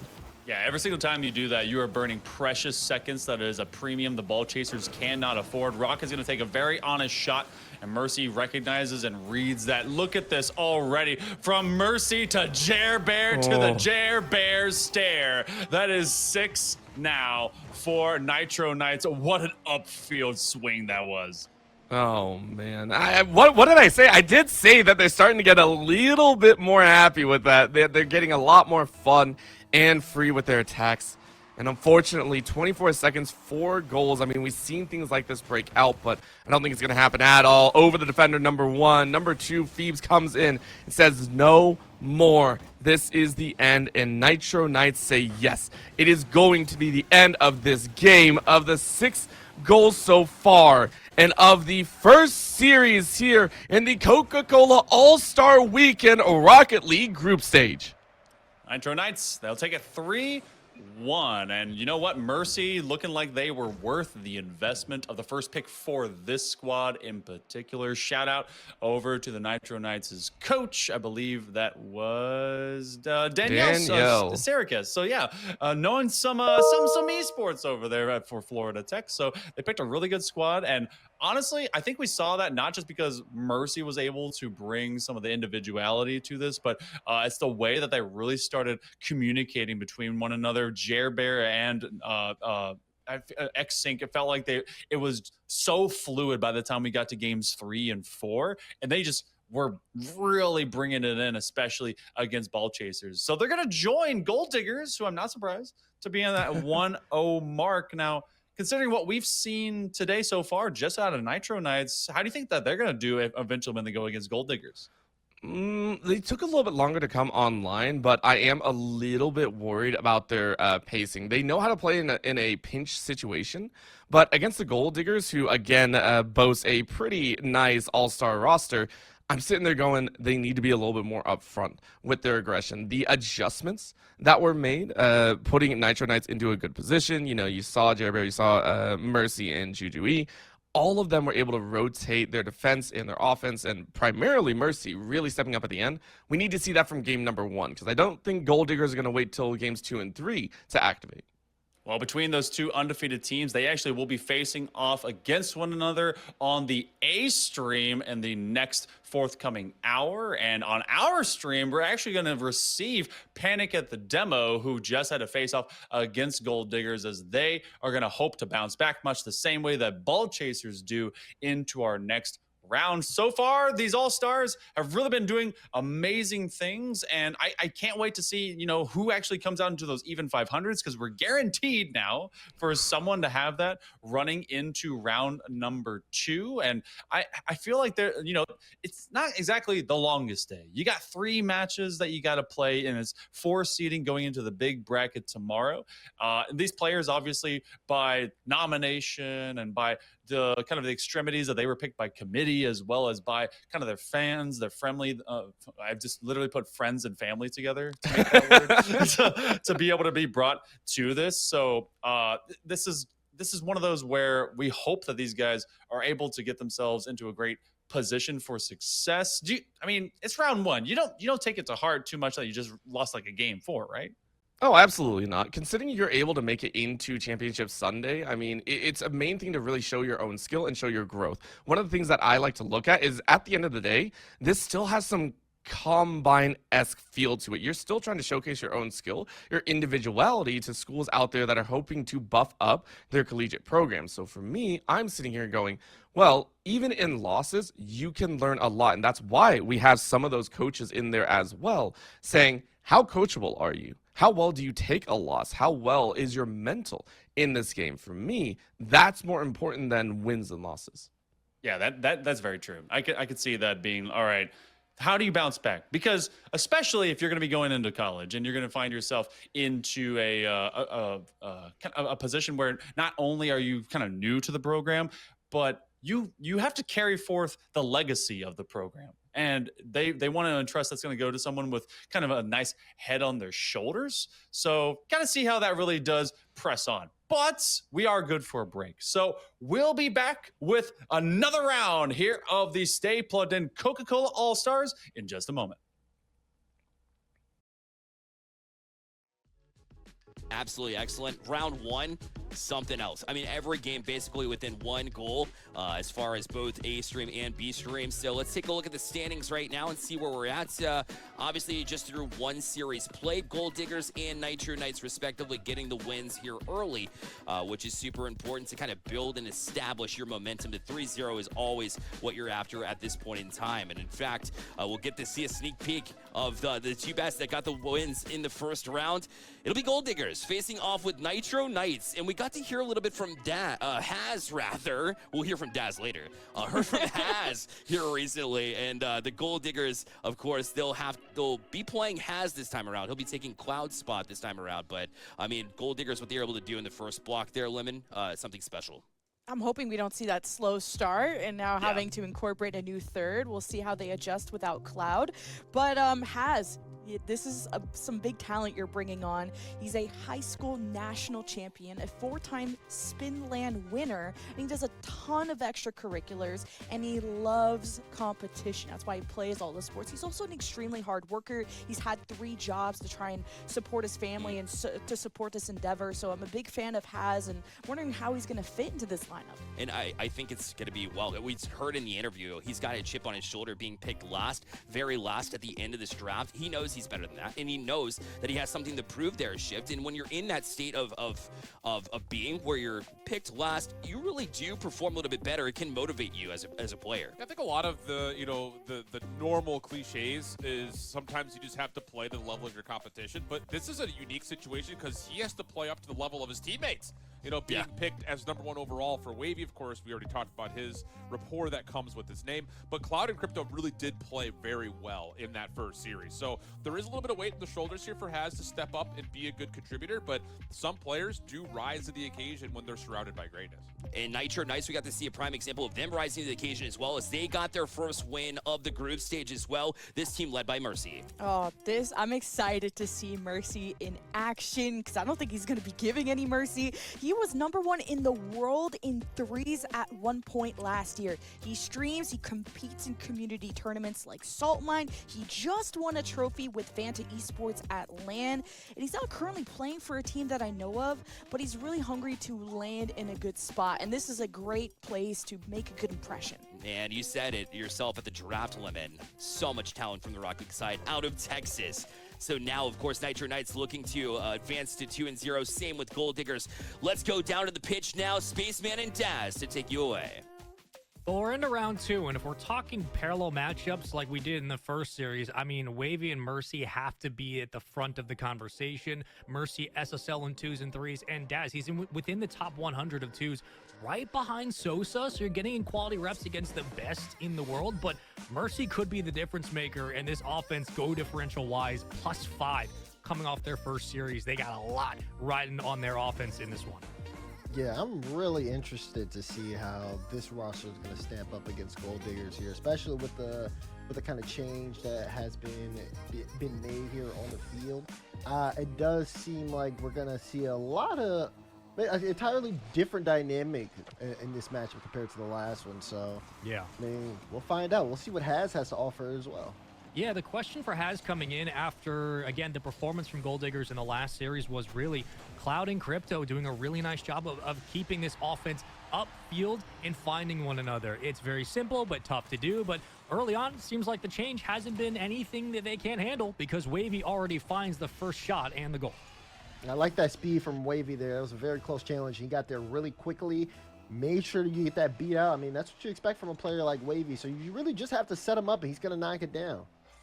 We'll at least get the boost grab there from Haz, but when it comes to slotting into this team, I think the big thing, again, is trying to keep the game simple, especially for a new edition. That's why we had both Valorant and Rocket League draft an additional All-Star to the rosters, because we want to get these players an opportunity to compete in this entire program, but also to get them a chance to learn from the best. And what better way to do it than maybe with a drop down from Wavy as your captain. Wavy coming off hot from that first series, gets it going again. 2 back-to-back goals from the midfield. Oh, look at that. Great follow-up there from Wavy. Beautiful. That one goes off the post a little bit, gets a little spin on it into the net. I mean, again, just it's a simple game plan. They're just very effective on it. But also, you have to pay attention. Their offensive output has been a lot better than it was in the last series. They're getting things started really early. And maybe that is something that happens when you make some certain swaps. You get like a new level of energy. But also, it could be on Nitro Knights here as well.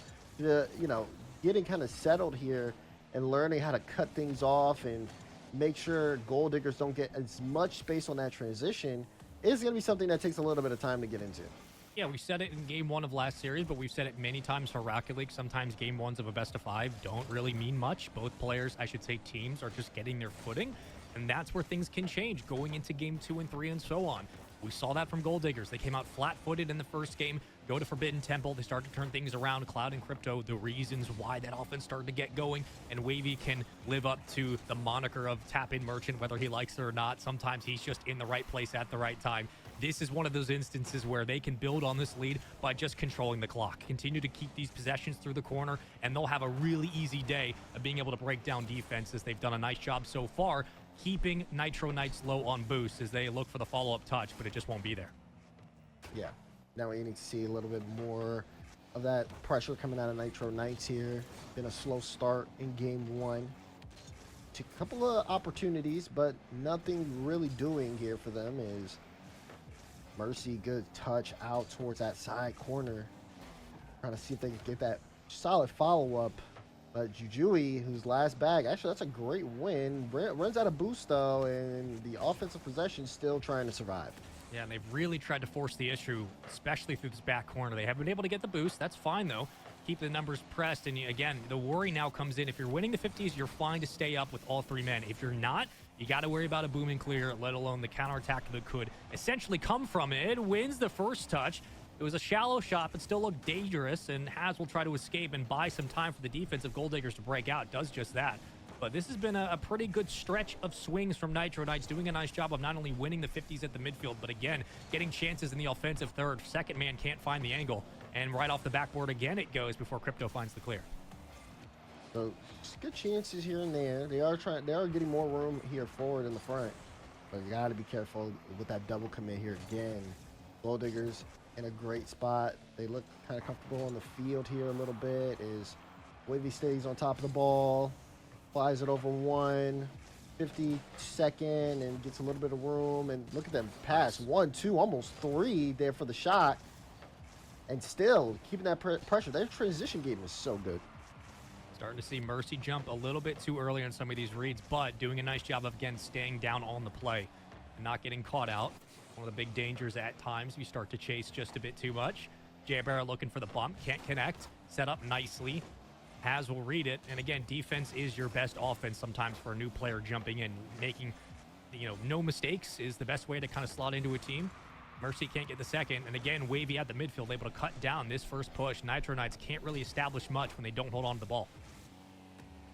They're trying to establish just some offensive presence. They're able to get the ball upfield, but not too many shot opportunities. Pinch goes forward, and chance here for Wavy. Actually, he's passing to Haz, and you just see again, Gold Diggers maintaining the field presence, maintaining that offensive zone, not letting Nitro Knights do too much of anything when they do get upfield, and when they do, it's only short-lived. I mean, look, these challengers in the corner are just so strong. Yeah, and every time they kick it out on these booming touches, you're just playing it into space where Nitro Knights have to recover, burn the last that they have of their boost to get back on the ball, and maybe they're lucky to hold on to a full tank, but this is one of the first times they've really had a good look. High off the backboard. Mercy gonna try to slot in, will do just that, cuts the lead within 1. This continuous pressure we were seeing from Nitro Knights finally pays off in the end. It took a bit of time to get going, but with 14 on the clock, they got a chance. Still time, like you said, 14 on the clock. We just need to see what happens here right off this kickoff. It's going to be really big on kind of dictating where this is going to go. Free ball. Crypto can kill it here. I mean, Oh, one goal Jared, kind a of ends boost. this. Mercy tries to keep this one up, and yeah, they got to go the length of the field. That one hits the corner, and yeah, it's going to be game 1 of Gold Diggers. I mean, they kept it simple. They kept it easy. At the end of the day, Wavy did everything he had to. 2 goals, 2 shots, 2 saves, perfect from the field. And Crypto and Haz, again, combining defensively, just continuing to allow this offense to feel at ease upfield, the space that they were creating. But this defense can really pull them through a series if they can rely on a hot shooter like Wavy to get the job done. And that's exactly what they did. But when we look back at how Nitro Knights really played things, right, it was the utilization of their boost. Really, they were kind of using all their boost defensively to catch up to the ball. And Daz, when you're starting to chase defensively, that means you're out of sync offensively because you're not really establishing a lot of pressure. It didn't seem like they were really able to get much going until the end there. Again, only game 1, but how are we feeling so far after Gold Diggers continue to go on this roll? I think it's really we're gonna see Nitro Knights make some adjustments here in game 2. They go into this one with the 5+ game goal differential, which will I think matter later on. Where Gold Diggers have a +2 goal differential. Their defense has been pretty solid. Those early goals came in, they did stop the bleeding. But again, the issue does lie with their offense. It just has not been as much as they've needed just to be, in a more general stance. But as we get into game 2, I think also the fact that Gold Diggers did make the change is so interesting because imagine if Nitro Knights were watching the last game. Okay, yeah, this is their style of play. You add a different player in that, it changes things completely. Yeah. But now we'll see if they can make some of those adjustments here. Here we go, game 2 on your screen.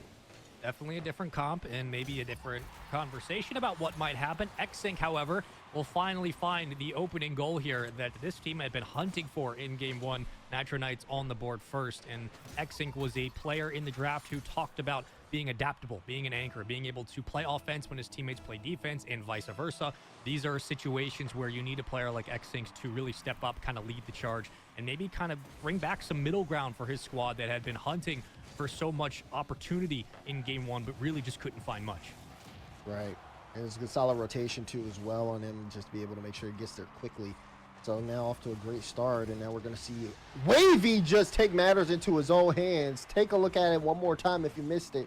Wavy gets involved, plays that one off the ceiling, got the flip, activated it, and defense just wasn't ready for that. But you got to be ready if you're going to get someone like Wavy.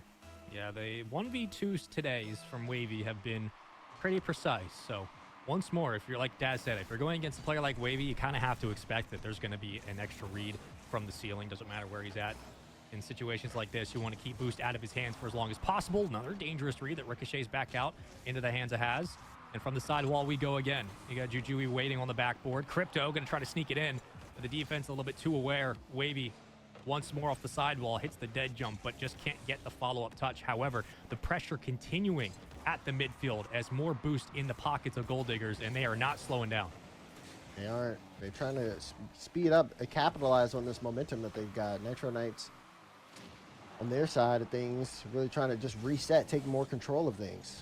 As you see, again, Jared Bear here on top of the ball. Nice touch forward. Not able to get the double, no boost. Homicide coming through with a shot, and Jujui. As xSync there. Double commit, though, from Haz and Crypto, so that's going to slow things down. You see Wavy pulling off. He doesn't have the boost. He does have it now, and now he's just going to sit there, wait at the goal line, get a long clear to try to force Nitro Knights back.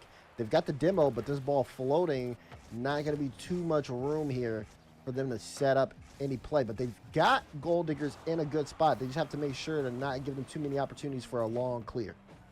If I'm reading it correctly, it should be xSync who's now in, I believe, in Game 2 for Mercy. We'll get double confirmation on that. But if that's the case, we've already seen some changes from Nitro Knights. And yeah, again, mid-game substitution is nice. You don't see it too often in Rocket League. And, you're afforded that luxury because of drafting 4 players. But, this is something that even in RLCS, while it hasn't been a significant conversation, there just has been general interest and inquiry more so of what would happen if you have mid-game substitutions? What would it really look like? Well, now we actually get a chance to find out. Exactly. More pressure, though. Pressure that halfway point. See, Jared Bear has xSync in mid, but not going to be able to get it there, especially I believe Jujui was also trying to get involved in that play, so more of a wide swing on the play. Now we have more battle, more possession. Both teams trying to fight for control here in Game 2. There's a chance for Jared Bear. Looks for the infield pass, but Jujui a little hesitant, but also the shot comes through. Jared Bear stay with the play, and it paid off big time.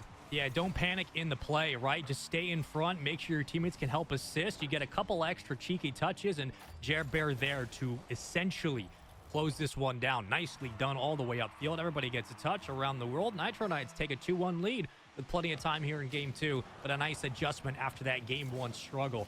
And this is what we wanted to see, a little bit more tug-of-war, a little bit more boomer ball at times where both teams are getting a look, but reading the defenses on the ground. And finally, it seems like the offense of Nitro Knights has showed up in this series. Jujui with the pop, and Jared trying to get there in time. Wavy has also been pretty kind of shut down this game. We haven't seen too much out of him. You do want to see a little bit more as the clock starts to tick, but this is good on Nitro Knights. You can show that they're able to kind of handle that, and they also have their offense kind of set down. I enjoyed seeing those passing plays between them. Will we see a little bit more? Is again, there may be a chance here. Wavy shot, not the best shot. Be cleared away. Jared Bear now has enough boost for another touch. Went for a flip reset. Lost a little control of that. So now Crypto will clear it out.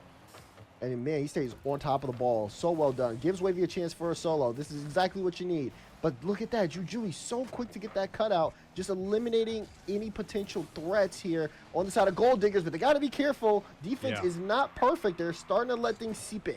Yeah, and when the defense is low on boost, they start to scramble, which means they're panicking and they're going to double commit. So you got to keep the pressure going if you're Gold Diggers. This is a golden opportunity to tie up the game, but you got to tip your cap to how Nitro Knights have not only played on the other end and how they've rotated out to the midfield.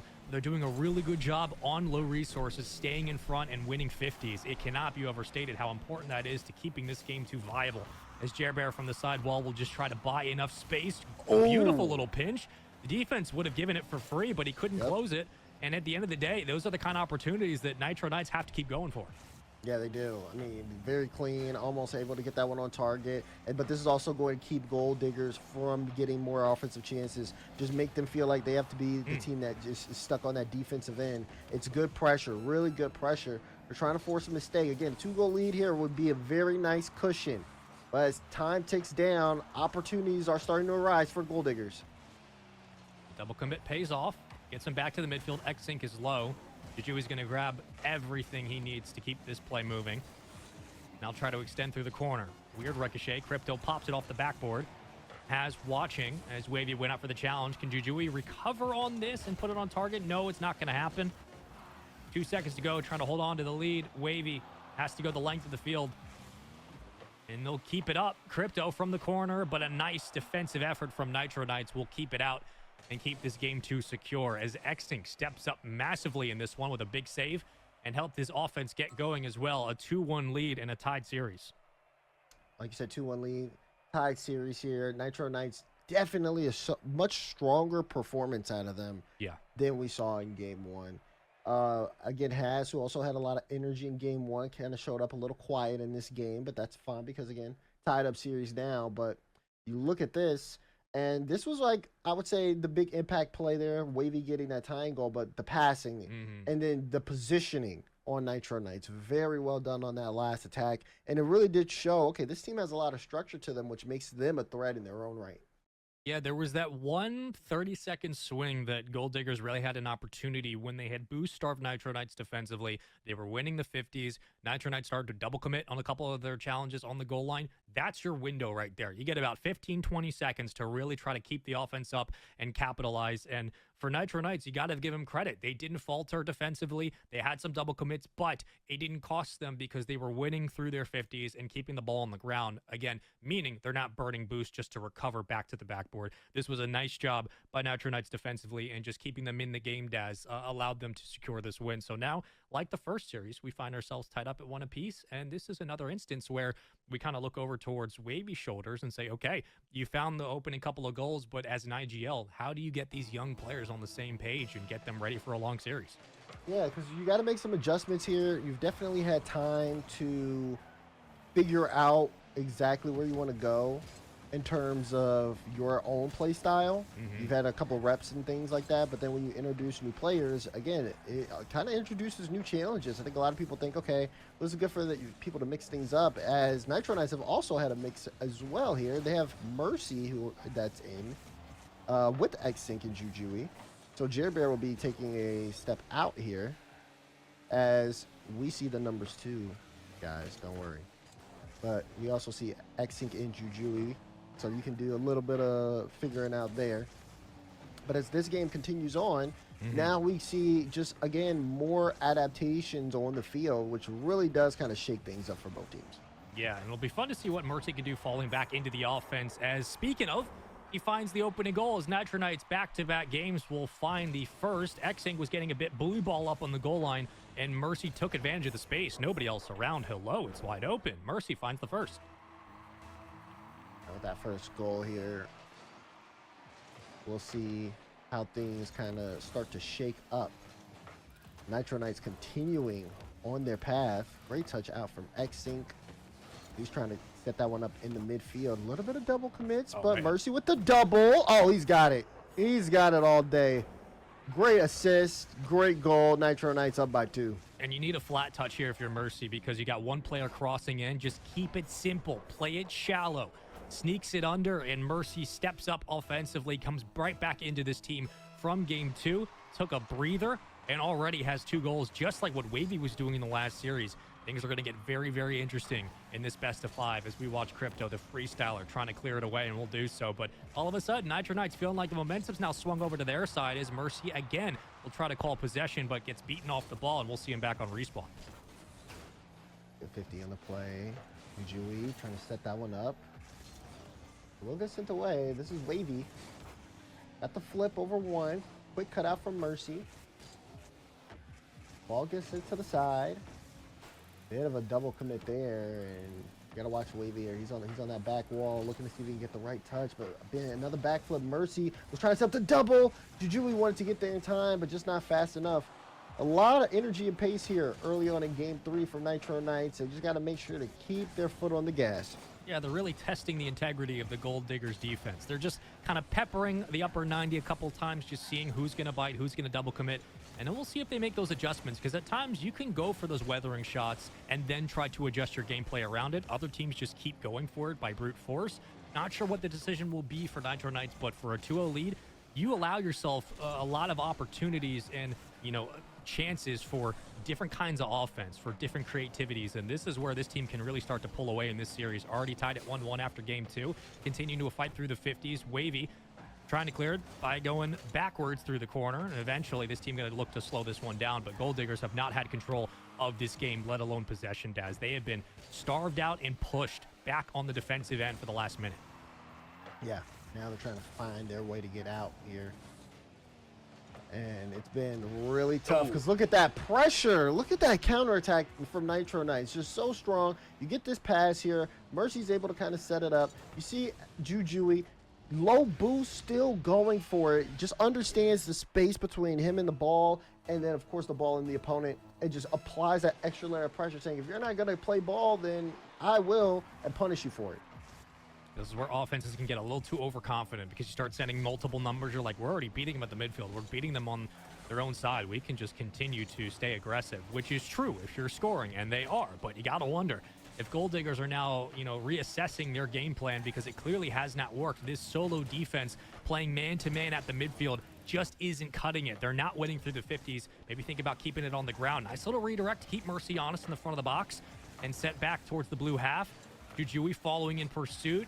And now what does the defense do of Nitro Knights as they look to slow it down, able to get 2 to bite? Jujui getting everybody off their anchor, and he's just making it look easy. Yeah, he is. Being able to have somebody who can cut through defenses like that, so important. All chance, though. Oh, Jujui!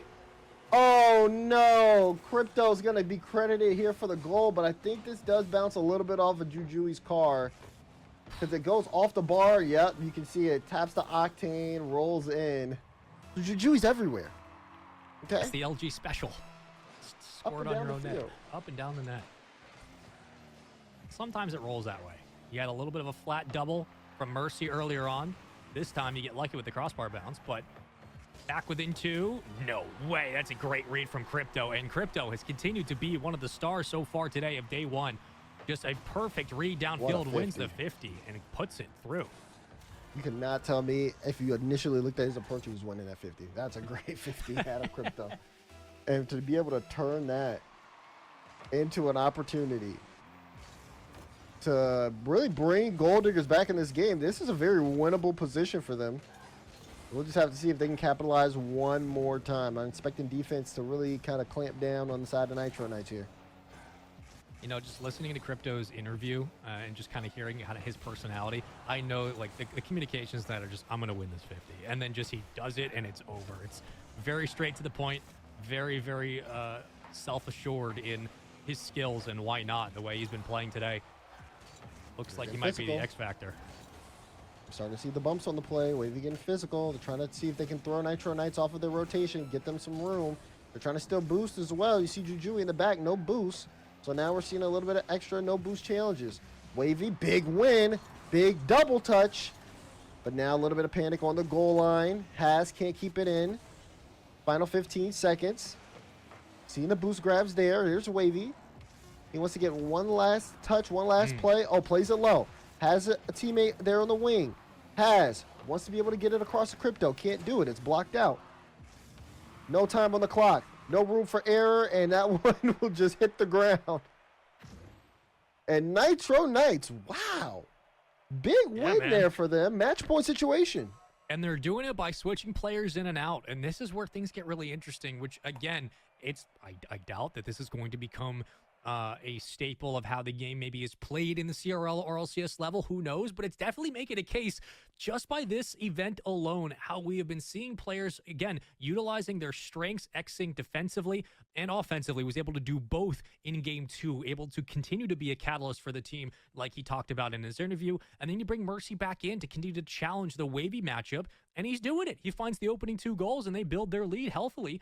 This is a very interesting spot to be in for Gold Diggers, because it seems that even though their offense, I should say, at times is working as intended like it did in the first series, Daz, it has not been as efficient. It has not been as potent by just sheer volume of shots, and they're looking like they're struggling at times to kind of make those reads upfield and break down the defense, which credit is to Nitro Knights still. This is not what I expected with a team in Nitro Knights that's just making changes every other game. Exactly. I don't think a lot of us would really kind of expect to see the way Nitro Knights was going to approach the field, that they would take that style of approach here as well. But also, I also didn't expect Gold Diggers to be kind of like as slow as we have seen them. I think I was expecting a little bit more speed to the play. They have been getting beat out a lot. Credit to Nitro Knights for their speed. And now we get into a situation, too, where, okay, they're letting things in that definitely have kind of shown a little bit of miscommunication here and there. But at the same time, they do have what it takes to at least keep the games close down to the final few seconds, which could make things very interesting as we get ready for Game 4. Hey now, guess what? You can win a Coca-Cola mini fridge by staying involved and watching the stream, because at times we're going to have a QR code that's bouncing around the screen. Me? I mean, as long as you scan the QR code. If the QR code's bouncing around the screen and you have a phone and a camera on that phone that's attached, you can scan that QR code and get involved and have a chance to win a mini fridge, which will be giving away a bunch of different prizes. Do you have a mini fridge? I have a mini fridge. I don't have a mini fridge. Oh my God! There it is. Look at that. I'm scanning. Scan the QR code for a chance to win a Coca-Cola mini fridge, and keep your drinks ice cold. You can put drinks in there. You can put anything that fits in a mini fridge in there. I will. There's a form. I'll fill it out later. Fill out the form. Listen, folks, you can win a lot of things. Okay. You can. But who's gonna win this game? Okay. Mercy saying it's Nitro Knights. That's a good pass from Jerbear to the midfield. Look at this. That's a good bounce off the corner as well. Crypto knew he was in a tough spot, wanted to slow down, and Jerbear knew it. Said, okay, we're gonna speed things up here. Get it straight to the midfield. And Mercy, what positioning there. Jerbear, Mercy, xSync, shaking things up here. And what could be Nitro Knights' final game of this series. What a crazy turn of events. We already had one spaceman sweep. If we get another, I'm going to scream. But then, I'm going to scan the QR code. But guess what? This is all down to the wire here in Coliseum. Should we go 5? We'd love it to go 5. Gold Diggers have the opportunity to bring this one back from the brink, but for now, it has been the Nitro Knights defense. I say that, I'm going to shut up, as Wavy pokes it over the last defender and ties us up. Yeah, don't. Yep, see, I think you kind of cast a curse at that one. I'm not going to lie. I love when I do that. Because you said defense, and then we got to watch that backflip. That one that's rough, man. That's all I'm going to say. It's rough. Off the kickoff. xSync back in it. The anchor for Nitro Knights. A combination. Combination. Looks for the possession, but will keep it wide. xSync doing a nice job again, shadowing on ball. Jerbear has boost if he wants it, but still fighting through the 50s. Gold Diggers a little bit out of position for now, but will be just fine as they have found a demo to even out the numbers and keep them at bay. Oh, nice flip reset there from Crypto. Couldn't keep the ball close. Oh, that's a good shot, though, from Wavy. Wavy make a couple card changes. He's on the Octane now. I like the lead there, but Jerbear was able to read it. Great read, but still chance here for Gold Diggers. They're just trying to get one. But Nitro Knights, oh my, the transitional passes have been just so good. They've been finding each other, and it's been giving them so much room up the field. Definitely feels like Gold Diggers are fighting through many more of these 50s. Wavy had a free touchdown field. Nice pass by Haz, but it feels like this team is starting to put it together just a little bit more at the right time. xSync can have to come up with a huge block. Won't happen. Wavy again wins another touch. But unfortunately for him, we'll have to rotate out. The first step of the offense does not get the look they wanted. And a massive touch by xSync. I mean, it clears it right downfield. Jerbear was there for the shot, but gives it away. And now a transition opportunity for Gold Diggers. Oh, wait, but it's cut away. Nitro Knights, I mean, Mercy did a great job there. Shut down the play, able to make sure you can get a follow-up touch. That's really big in terms of just being able to slow things down, buy your team some room to just make sure they're boosted and in the right position so they can get a cut just like on that play once again. Gold Diggers, chance here. Can Crypto get that first touch? Look for the follow-up. xSync on the back wall, very well positioned. Nitro Knights' defense is certainly up to the task here. Found a couple of demos late in this game 4, 2 minutes on the clock. This is where the game starts to kind of really slow down defensively. It just feels like every single stretch is taking years. But these are moments where you need your defense to continue to step up on low boost. You're going to be stuck with it. It's just how you break out to the midfield that can change the game. Jerbear looking for the double from the corner. Mercy sets it up, tries to sneak it under. Not going to happen. On no boost, Haz finds the clear through the midfield. xSync recovering back on ball. Minute 40 to go. One extra member up. Jerbear plays it wide. And if you're going to chase this, if you're Nitro Knights, you got to make sure you hold on to boost to keep it up. Good touch from Mercy. Like you said, Nitro Knights is trying to hold on here, but you can see they're knocking on the door on the side of Gold Diggers. That's a good touch off the back wall. Good read there from Jer Bear. Got the flip. Staying on top of it. Ooh. Kept boosting there. He could have probably played a 50. Oh, tried to get the bump too, but has. Able to just get up in the air in time. Doubled. It's getting real scary here. Like you said, that double commit, bit of panic inside of Gold Diggers.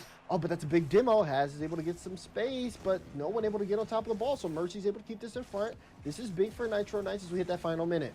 Yeah, and I'm thinking if I'm Mercy, I'm like slow play this around Wavy and try to buy time for your teammates, but he actually played it correctly. Oh, it's open in the front of the box. Jer Bear was right place, right time with the handoff from xSync. You get a pass, you get a giveaway from Crypto, and xSync in the right spot gets a perfect setup.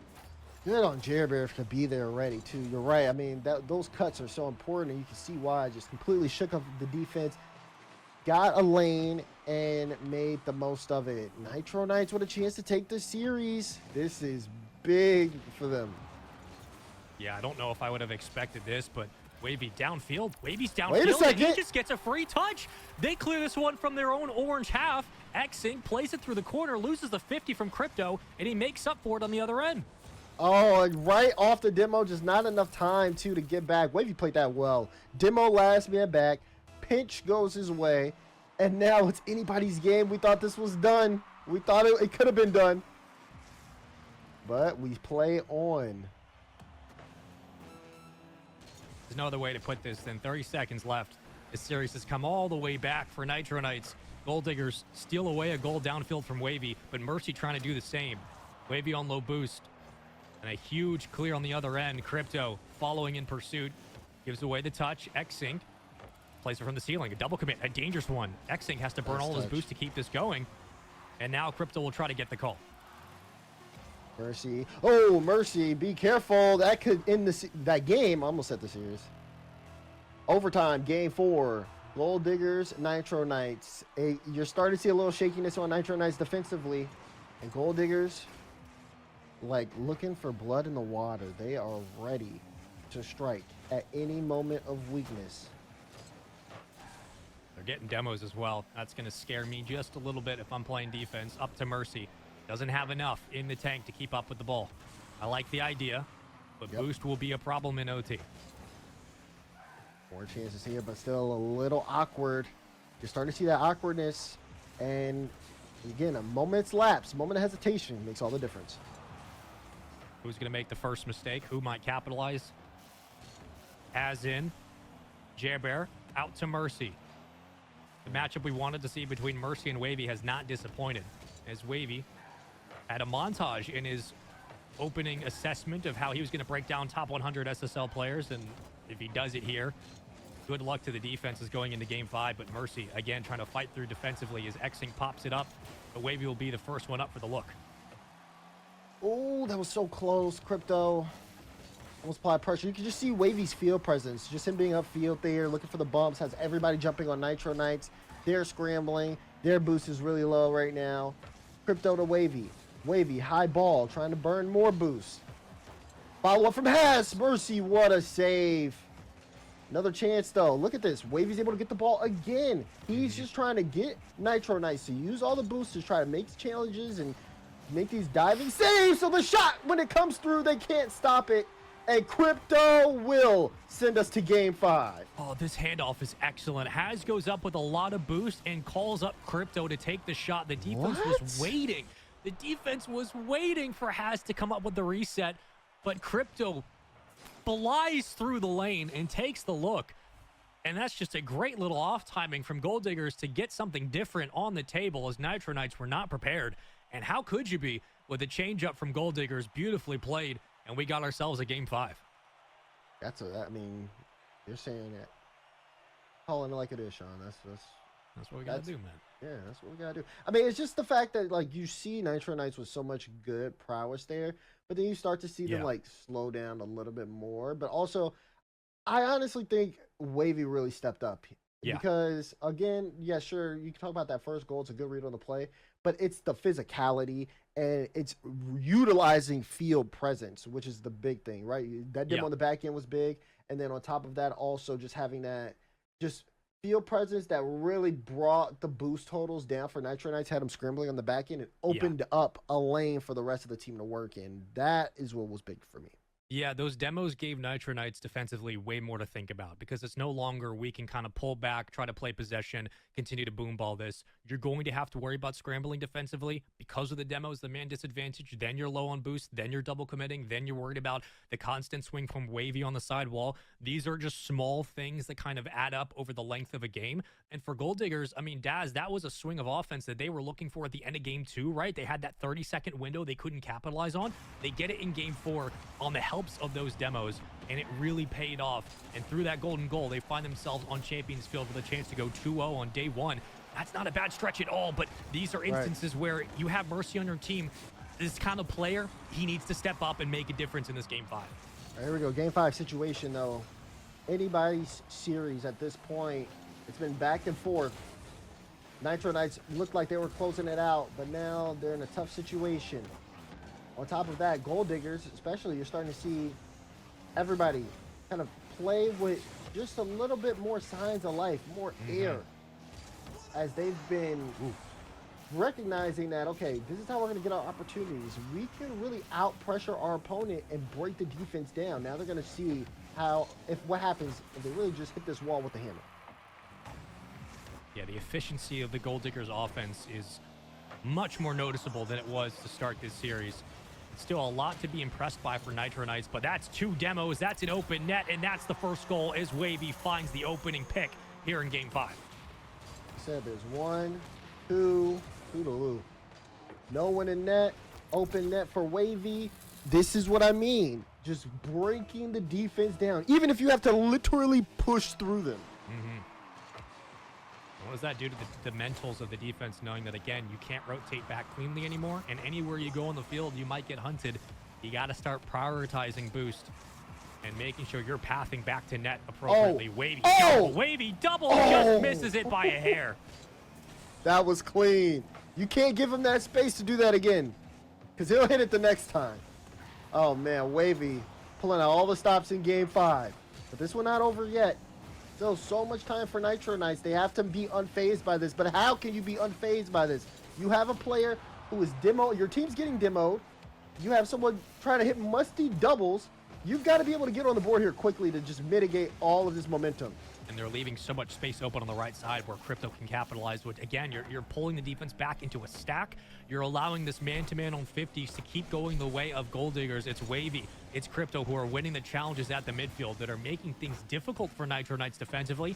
Mercy's able to poke it free on low boost, a center touch, but JR Bear not going to be able to get around on it. Played it just a bit shallow, but just not enough spacing at times and reads on these balls. It feels like the game's going by a little bit too quickly for Nitro Knights to deal with. Yeah, it feels like things have turned up since the ending of Game 4, where for Nitro Knights, things were playing at their pace. Now it feels like they're trying to keep up with the beat Gold Diggers have set. And that's been really tough to work through. I like that from Jib Bear. A little fake challenge there. Plays in the corner. That's going to be a clean shot. And Mercy actually has a defense scrambling.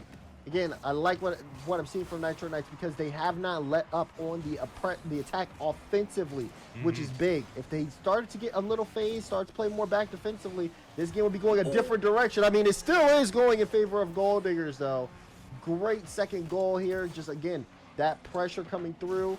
Wavy with that 50, and Crypto just there so fast. Wow, I mean, that shot. You're thinking at Mercy, like, he's in the right place, right time, should be able to save it, but the speed behind that shot, I'm going to have to go back in the replay files and look at how fast it was. That's a demoralizing giveaway. Being down 1-0 in Game 5 is an entirely different ball game. Being down 2-0 means that your offense just obviously isn't working, but the speed at which you're playing isn't keeping up, and now you have to send everything. You got nothing to lose now. I'm in at 55, and if you're Gold Diggers, keep that pace of play going. It's working. Mercy, reset, has a second available, looking for the bump, but the defense not going to give it away for free. And Crypto out in open space, has downfield, but they can just kill time here on the double. That should be good enough for the goal, but it just won't connect. Still, though, the pressure continuing for Gold Diggers. Yeah, so much pace. And Nitro Knights, wait, 1, 2, 3. Oh, what a block from Haz. I thought that was guaranteed. Is this one going in? Jim Bear! What a way to stick it to the play from Nitro Knights. That was impressive. stay involved on the redirect, immediately reads it. Jujuy from the side wall found exactly where that ball was going and sent it back to sender. That is a ridiculous read from Nitro Knights. I've been watching competitive Rocket League for a long time. You do not see that every day. Not just, I mean, it's a great 1-2-3 pass play to get up the field, put a shot on, but then to be able to have the positioning to stay in the play, and then turn it into another pass play into another shot was well done. Nitro Knights could turn it around if they keep playing at that level, but right now, low boost, and almost down by 2, a minute to go. Do they have what it takes to muster up another strong offensive push? Yeah, you just can't give away the gimmies now. Like, the defense just has to find a way to hold ball. Keep possession back at the midfield at least. Wavy playing it to the side, already read by Jujuy. So clearly the Nitro Knights are feeling comfortable enough to go for a lot of those sidewall challenges and to take away the first option that Gold Diggers have relied on offensively in this series. It's working, but can they get out? Can they hold on to boost? Mercy from his own side towards the midfield. Jujuy going to get a touch, but blocked away by Haz, blocked away by a second touch from Haz. And again, fights it back through the corner, burning more time. That's another 40 seconds off the clock. Yeah, now they're trying not to make any mistakes because they're so close to being able to make the tying game, but someone's got to take the risk. You cannot let go here. They're low on boost. Now they're getting demoed. They haven't been able to get possession ever since we've started that last minute off. Every time they get close to the ball, Gold Diggers, they're just, okay, we're going to 50. We're going to bump you. We're going to make sure. But wait, they get a little chance here for a breakout. Final few seconds. Jerbear gets that one mid. Jujuy tried to go, but a little late. Mercy keeps it up, but he's going to get instantly challenged. He has to get this mid. Does get it mid. Jerbear. Good pop. Who's going to get the extra touch? Mercy keeps this one up, but he bumps his teammate. Needs another one. Sends it forward. There's Wavy. He is able to hit it into the corner, and Jerbear keeps it up. Jujuy with a chance. No, he doesn't have the boost. Oh, he has to watch it fall. And Gold Diggers take the series. Wow. Boost burns everybody. At the end of the day, boost matters most in Rocket League, and you see it there. A decent setup, right? 0 seconds, there's an opportunity for sure, but if you don't have boost, the likelihood of keeping that ball alive becomes astronomically, more difficult. And it just seemed like no matter what Nitro Knights were able to put together, Gold Diggers defensively on simple stops were making it look easy and breaking down the Nitro Knights offense. And we talked about it a little bit back last week and specifically the past couple of days, Daz, where we said like players like Wavy on low boost defensively in clutch situations, there's rarely anybody better. He brought that same efficiency to the rest of his team. Just simple saves on the goal line on low boost can completely demoralize an offense that feels like they were building some momentum. Same thing there. 10 seconds to go. Simple saves, low boost, kick it to the corner, keep it on the ground. It makes the job harder for everybody else. And once again, Gold Diggers face some adversity, but clearly show that it's no problem. Yeah, that's a big thing here is the fact that under the adversity, they were able to still keep fighting, still keep pushing the issue. And I think that's going to be like a big factor when you talk about all of this moving forward. But also Nitro Knights, you can see how much of a threat they are, Sean. Nitro Knights look really good. I mean, it doesn't matter how they played in this series. Obviously, the win would have been great, but they still look like there's a lot left in the tank that we haven't yet seen. But I'm curious what the analyst desk thinks about that as well. Is Wavy just the answer as the #1 overall pick? Bearlight, what's the thought here? Well, Wavy's been great since the get-go. We pointed that out. There's no doubt about it. And there's no coincidence that they're the only team remaining that's undefeated, Lemon. Yeah, and this went all the way to Game 5, though. So the competition is catching up. And for Gold Diggers to be as composed as they are, because they were at a deficit in this series and were able to come back. So, yeah, Wavy and Crypto, still the solution to this team for sure. But Crypto having his own moments of being the kin and being on the front lines. And I think Wavy, not only is his mechanics something to watch out for, but the moments he decides to challenge and how smart he is with these 50 timings is what makes Wavy really special. But then Nitro Knights, I thought, did an amazing job, especially, I mean, looking at Mercy and others, it was great. Yeah, I think the thing about Wavy is that he's all over the pitch at all times. And I think the thing that's most potent about this comeback story for the side of Gold Diggers is that he's punishing mistakes that are happening on the other side. We saw that in the last 3 maps, or last 3 games of our first match that Gold Diggers was able to play. But here in this one, has had a couple of really solid touches to save what looked to be scoreable chances for Nitro Knights, and then all of a sudden you look upfield and Wavy's there ready to punish. He's just so good at taking advantage when there's opportunities in front of him. And just to reiterate, like, Nitro Knights are swapping players in and out. Yeah, good point. And they still were able to take games and look like an overall structured team. And I think Mercy, I mean, we already highlighted them before this series started. What an incredible player. Had the first goal for his team and leads with so much confidence, a true boon, and had the most amount of goals, I want to say. Stole away a ball at one point, had a double tap. Like, Mercy was insane. I think Jujui had some bright moments too of solid placements when it comes to the shots, and to take the time in those moments when it can be really hectic, everyone's on top, and Jujui knows how to think clearly in those moments, and he's very eager to challenge and goes for really great goals, especially in Game 3. I was a big fan of Jujui. And it kept it so close. It kept it so close. But then one mistake, and we go back to opportunistic team across the pitch. Gold Diggers, again, one mistake at the tail end of that was a difference maker. I also want to highlight Crypto, because Crypto was excellent, almost like a glass cannon here. There were times where he took some risks, and it really did pay off. So to see that type of aggression here, especially in the biggest stage of your life shift, I mean, that's a big moment for a player. No, you saw it kind of in the replay package there as well. The 1-2 game between him and Wavy is really starting to come to life. So that communication must really be on par, which is something you love to see, considering that the lack of preparation is going to be, I think, the biggest combatant for a lot of these teams. Is they haven't had the chance to get scrims or play time outside of maybe a couple of pubs. So no doubt about it. Well, we have another match going on as well. Of course, the other two teams right now, Ball Chasers facing off with Panic at the Demo right now. A 2-0 lead for Panic at the Demo, but you can hop over to twitch.tv/staypluggedinb, then check out the rest of that series. We're going to take a quick break, but when we come back, it'll be the last rounds of Rocket League group stage. Don't go anywhere.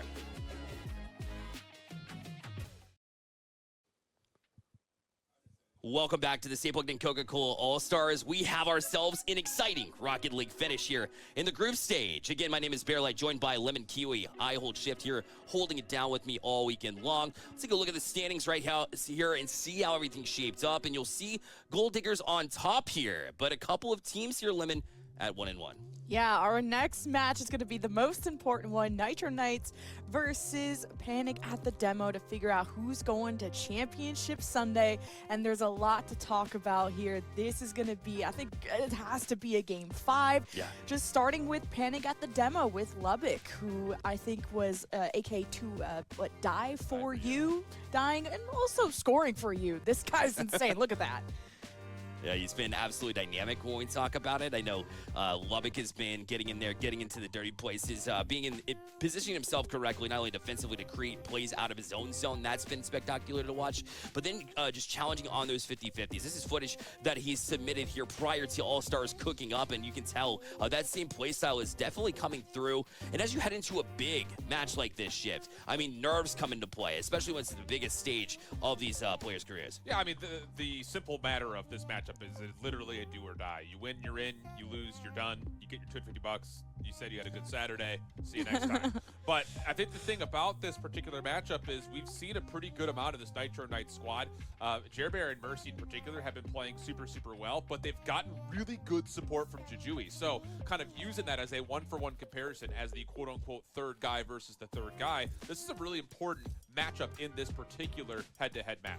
I think Jujui has performed so well.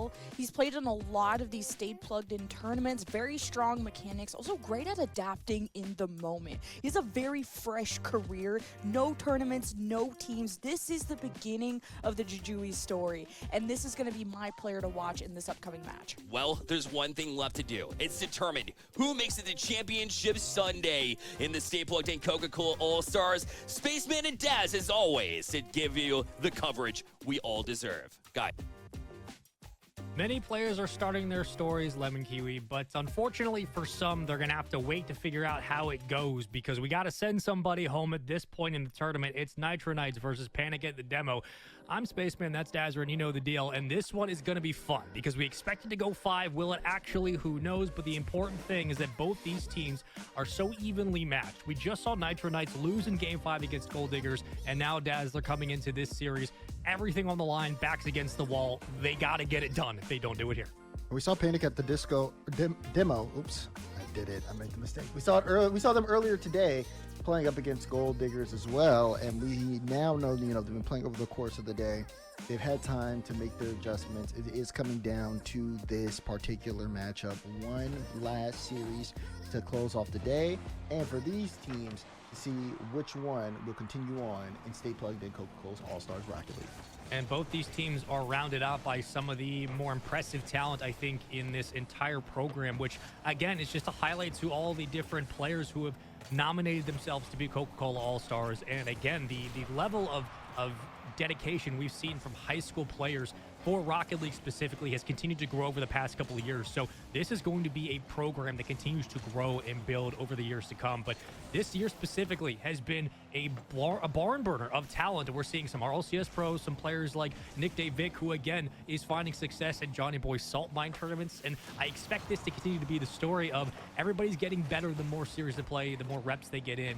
But this is going to be a really tough series for both teams, Daz. Is there anything specifically that sticks out to you about what Nitro Knights needs to do in this one to get it done?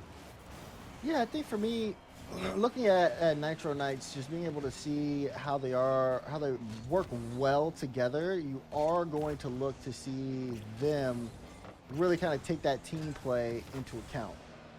Because for me, the team play was such a big level of success for them. If they can continue on that, I mean, they're going to be in a much better spot. Yeah, the names at the moment flipped. It's going to be Nitro Knights. Again, we'll be rocking Jer-Bear, Mercy, and Jujui, and we'll get that switched around. But early into Game 1, this is going to be an interesting start because a lot of times, like we said, Game 1s tend to kind of just be a way of who shows up at the moment. This, however, is the story of the day so far. It was Mercy setting up, Jer-Bear closing the deal. Mercy was really excellent in the last series, just couldn't quite do it in Game 5. Expect that to be a difference here in this series. Yeah, especially when you know what Juju and Jer-Bear bring to the table here as well. Yeah. I think this is the first time we're seeing Hunter here on Panic at the demo, so this is going to be also a little bit of a shift too. So we could expect to see that, but we could also expect to see some more roster changes over the course of the series. Not going to be the first time we've seen that. Now, again, just kind of looking at how things have been initially in this Game 1, 3:10 to go. Nitro Knights, of course, with the lead as they're looking to expand upon it. Seeing how the rotation is right now, Panic at the demo just kind of stuck in that back end, low boost, just trying to take their time, get boosted up, reset, and see if they can work their way up the field. And keys to victory here for Panic at the demo after their first series against Gold Diggers. Again, they took Game 1 and got swept out in the rest of the way. They lose 3-1 in that one. You got to wonder, does it come down to Tiz? He was an X factor in that series, and he was one of the reasons why it seemed like Nick Vick was able to find success offensively. Hunter now coming in to help out round this roster. What? This is going to be a tough task for this team to be able to, again, keep the pace of play in front, Daz. They have to find a way to continue winning these challenges. They got to hit the open nets. Jujui will, but Panic at the demo, they had an open one the other way, and then they get hit with the counterattack. Jer-Bear passes Jujui. Good demo to clear the lane. See you later. And it's an open net goal. Man, that could have been such a good equalizer there for Panic at the demo, but they let it slip by. Sometimes things just don't go your way. You know what does go your way? Having good internet. That's Brightspeed, by the way. Fiber internet. You can check to see if Brightspeed is available near you with the QR code available on the screen momentarily. That's right. If you want to play better Rocket League and get better and potentially have a chance to compete in the RLCS, you have to do so through Brightspeed. You don't have to, but like, it'd be cool if you did. Check it with that QR code. Go ahead and scan. And while you're doing that, you can continue to watch Mercy using Brightspeed and just light up the defense. I like that. Great pass from Jer-Bear to Mercy. Mercy just jumping right in front of two. And that one just kind of sneaks by. They weren't expecting to pass out. You could tell the defense was a little slow to get up there. Now Nitro Knights, big opening game for them. Strong 3-goal lead. They show no signs of slowing down. They've been moving the ball. I mean, look at this. They're already past the entire defense, and it's going to be another one for Mercy. Just too efficient. Yeah, this is way too clean. I mean, the amount of space you give Mercy off the demo as well, it's tough to be able to track back when you lose the last defender, but it's a good little squeeze there from Mercy and a very strong 4-0 lead when they, you know what they say, it rains, it just keeps raining. It's 4-0 with a minute 51. I mean, somebody's got to slow it down. This is a thunderstorm. This ain't just a low drizzle, okay? The way this is looking, Nitro Knights have just been all in front. Panic at the Demo have had chances. It's not to say that they haven't. It's just to convert. It just hasn't been there. But now you're starting to see Nitro Knights take advantage of the space, get more physical, start taking the boost, and really press the advantage, which is exactly what you're looking for in a team like this. A little pop over one, but if you're Panic at the Demo right now, I think the game plan being down 4-0, kind of getting blistered out of this game one, still a best of 5, is let's get back to baseline as a team and figure out what our game plan is going to be and how we want to play for the rest of the series. And that's where you start working on that in this game. It doesn't seem like the tides are going to turn. Momentum has completely shifted for Nitro Knights after those first 2 goals. And for now, you got to just get something on the board, whether it's just a good drive upfield, whether you find a goal, one for the road, something to set up some momentum for game 2. Exactly. 4 minutes, or with 4-0 with 49 seconds to go. That's all it comes down to at this point. Now we're just looking at things start to shape up. How can Panic at the Demo kind of change the level of play that they're playing at going into the next game? Because again, you do look at this, right? Of course, you got a lot of time left to work with here on the clock in terms of stopping the bleeding, but now, okay, what are the adjustments? Where is those pressure points? That might be one of them. That's a beautiful play between Jer-Bear and Drew Chewy. I mean, this pass is pretty easy to read. Jer-Bear kind of puts it on a silver platter. Tiz should get to this, but just a better, I guess, touch all the way around. You know, one of those instances where you kind of look back and think, we probably should have saved that. Granted, it doesn't hurt you too much. Already down 4-0, but game 1s can be a wash. This might be one of those instances. However, it is something to keep in mind as the offense is very, very calm and collected, as Nitro Knights don't look like they've slowed down at all after that game 5 loss to Gold Diggers just about 20 minutes ago. They've taken a lot of that anger from, I'm sure, what was a frustrating end of that series and put it all out here on the field for game 1. Yes, this one will take down. You already know this one is going to go to Nitro Knights, of course. Strong, dominant game 1 win, no signs of slowing down. That's exactly what you look for if you're in a clutch situation. Now, the pressure is going to be a Panic at the Demo here because, again, you see where they are in the standings. You know this is a must-win situation. How are you going to be able to kind of turn things around into your own favor? Take a look at some of the replays. I mean, it's just going to be a Nitro Knights highlight reel. Back-to-back goals from them. They just were so effective in front. And I'm sure Coach Sarikis over at Florida Tech is very happy with how her squad's playing. We had a chance to quickly talk to her just a little bit back in the draft about not only her career into esports, but, you know, how she was kind of evaluating this roster and what she wanted. And she really put an emphasis on both just like individual leadership specifically, but it seemed like, you know, again, the focus was maybe not so much like, Wavy is our number 1 pick and that's it. She wanted to build a roster that could compete long term, and clearly like team-oriented gameplay, building players who are able to communicate with one another with good GPAs, all that kind of stuff.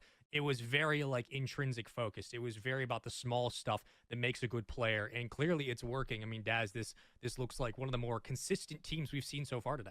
Yeah, the consistency is definitely true. You've been able to see them, even with the roster changes and moving teams around, constantly pushing things forward, playing together, finding each other in the passing lanes, and also just keep that pace over the full 5 minutes of a game. Yep. So for me, seeing how they were working on an individual level, and again, Coach Sarikis, she did have a strong team. We remember talking to her at the draft, just how much went into it, getting 2 coaches, and being able to work with them and trust them on what they're saying. That level of impact definitely is something that is, you're seeing it on the field now. Yeah, and that conversation definitely played into our perspective of the draft, which was outside of Wavy being number 1 overall, expecting Nick Davick to be within the first round, and then maybe you could have thrown a couple of names around there as well. It was just a testament to the strength of the players that we had as All-Stars, those who nominated themselves and were selected. That shows how strong Rocket League has become at the Tier 3 level, especially as high school then begins to graduate into CRL. Rocket League has continued to blossom and build stronger and stronger talent, and obviously RLCS has lowered the age limit, so 13-year-olds are now playing and breaking the game in ways we didn't expect. This is all just a positive for the future of the competition, but it also gives these coaches, Daz, an opportunity to see what the younger side of Rocket League looks like competitively, and it hasn't ever really looked better. It continues to impress year after year. Speaking of, Nitro Knights have continued to impress game after game the way they're setting up immediately off kickoffs and finding opening goals. This is very quick here too. With xSync also jumping in, immediately on that front offensively, able to shake things up now. Pick up where they left off. So it's good to see not only that, but xSync kind of fit into that team, because now they look like so much more of a cohesive unit. And they did this last series, and it worked out quite well, and it's working out again here. Jujui for 2 in a row. Under 30 killed here in Game 2.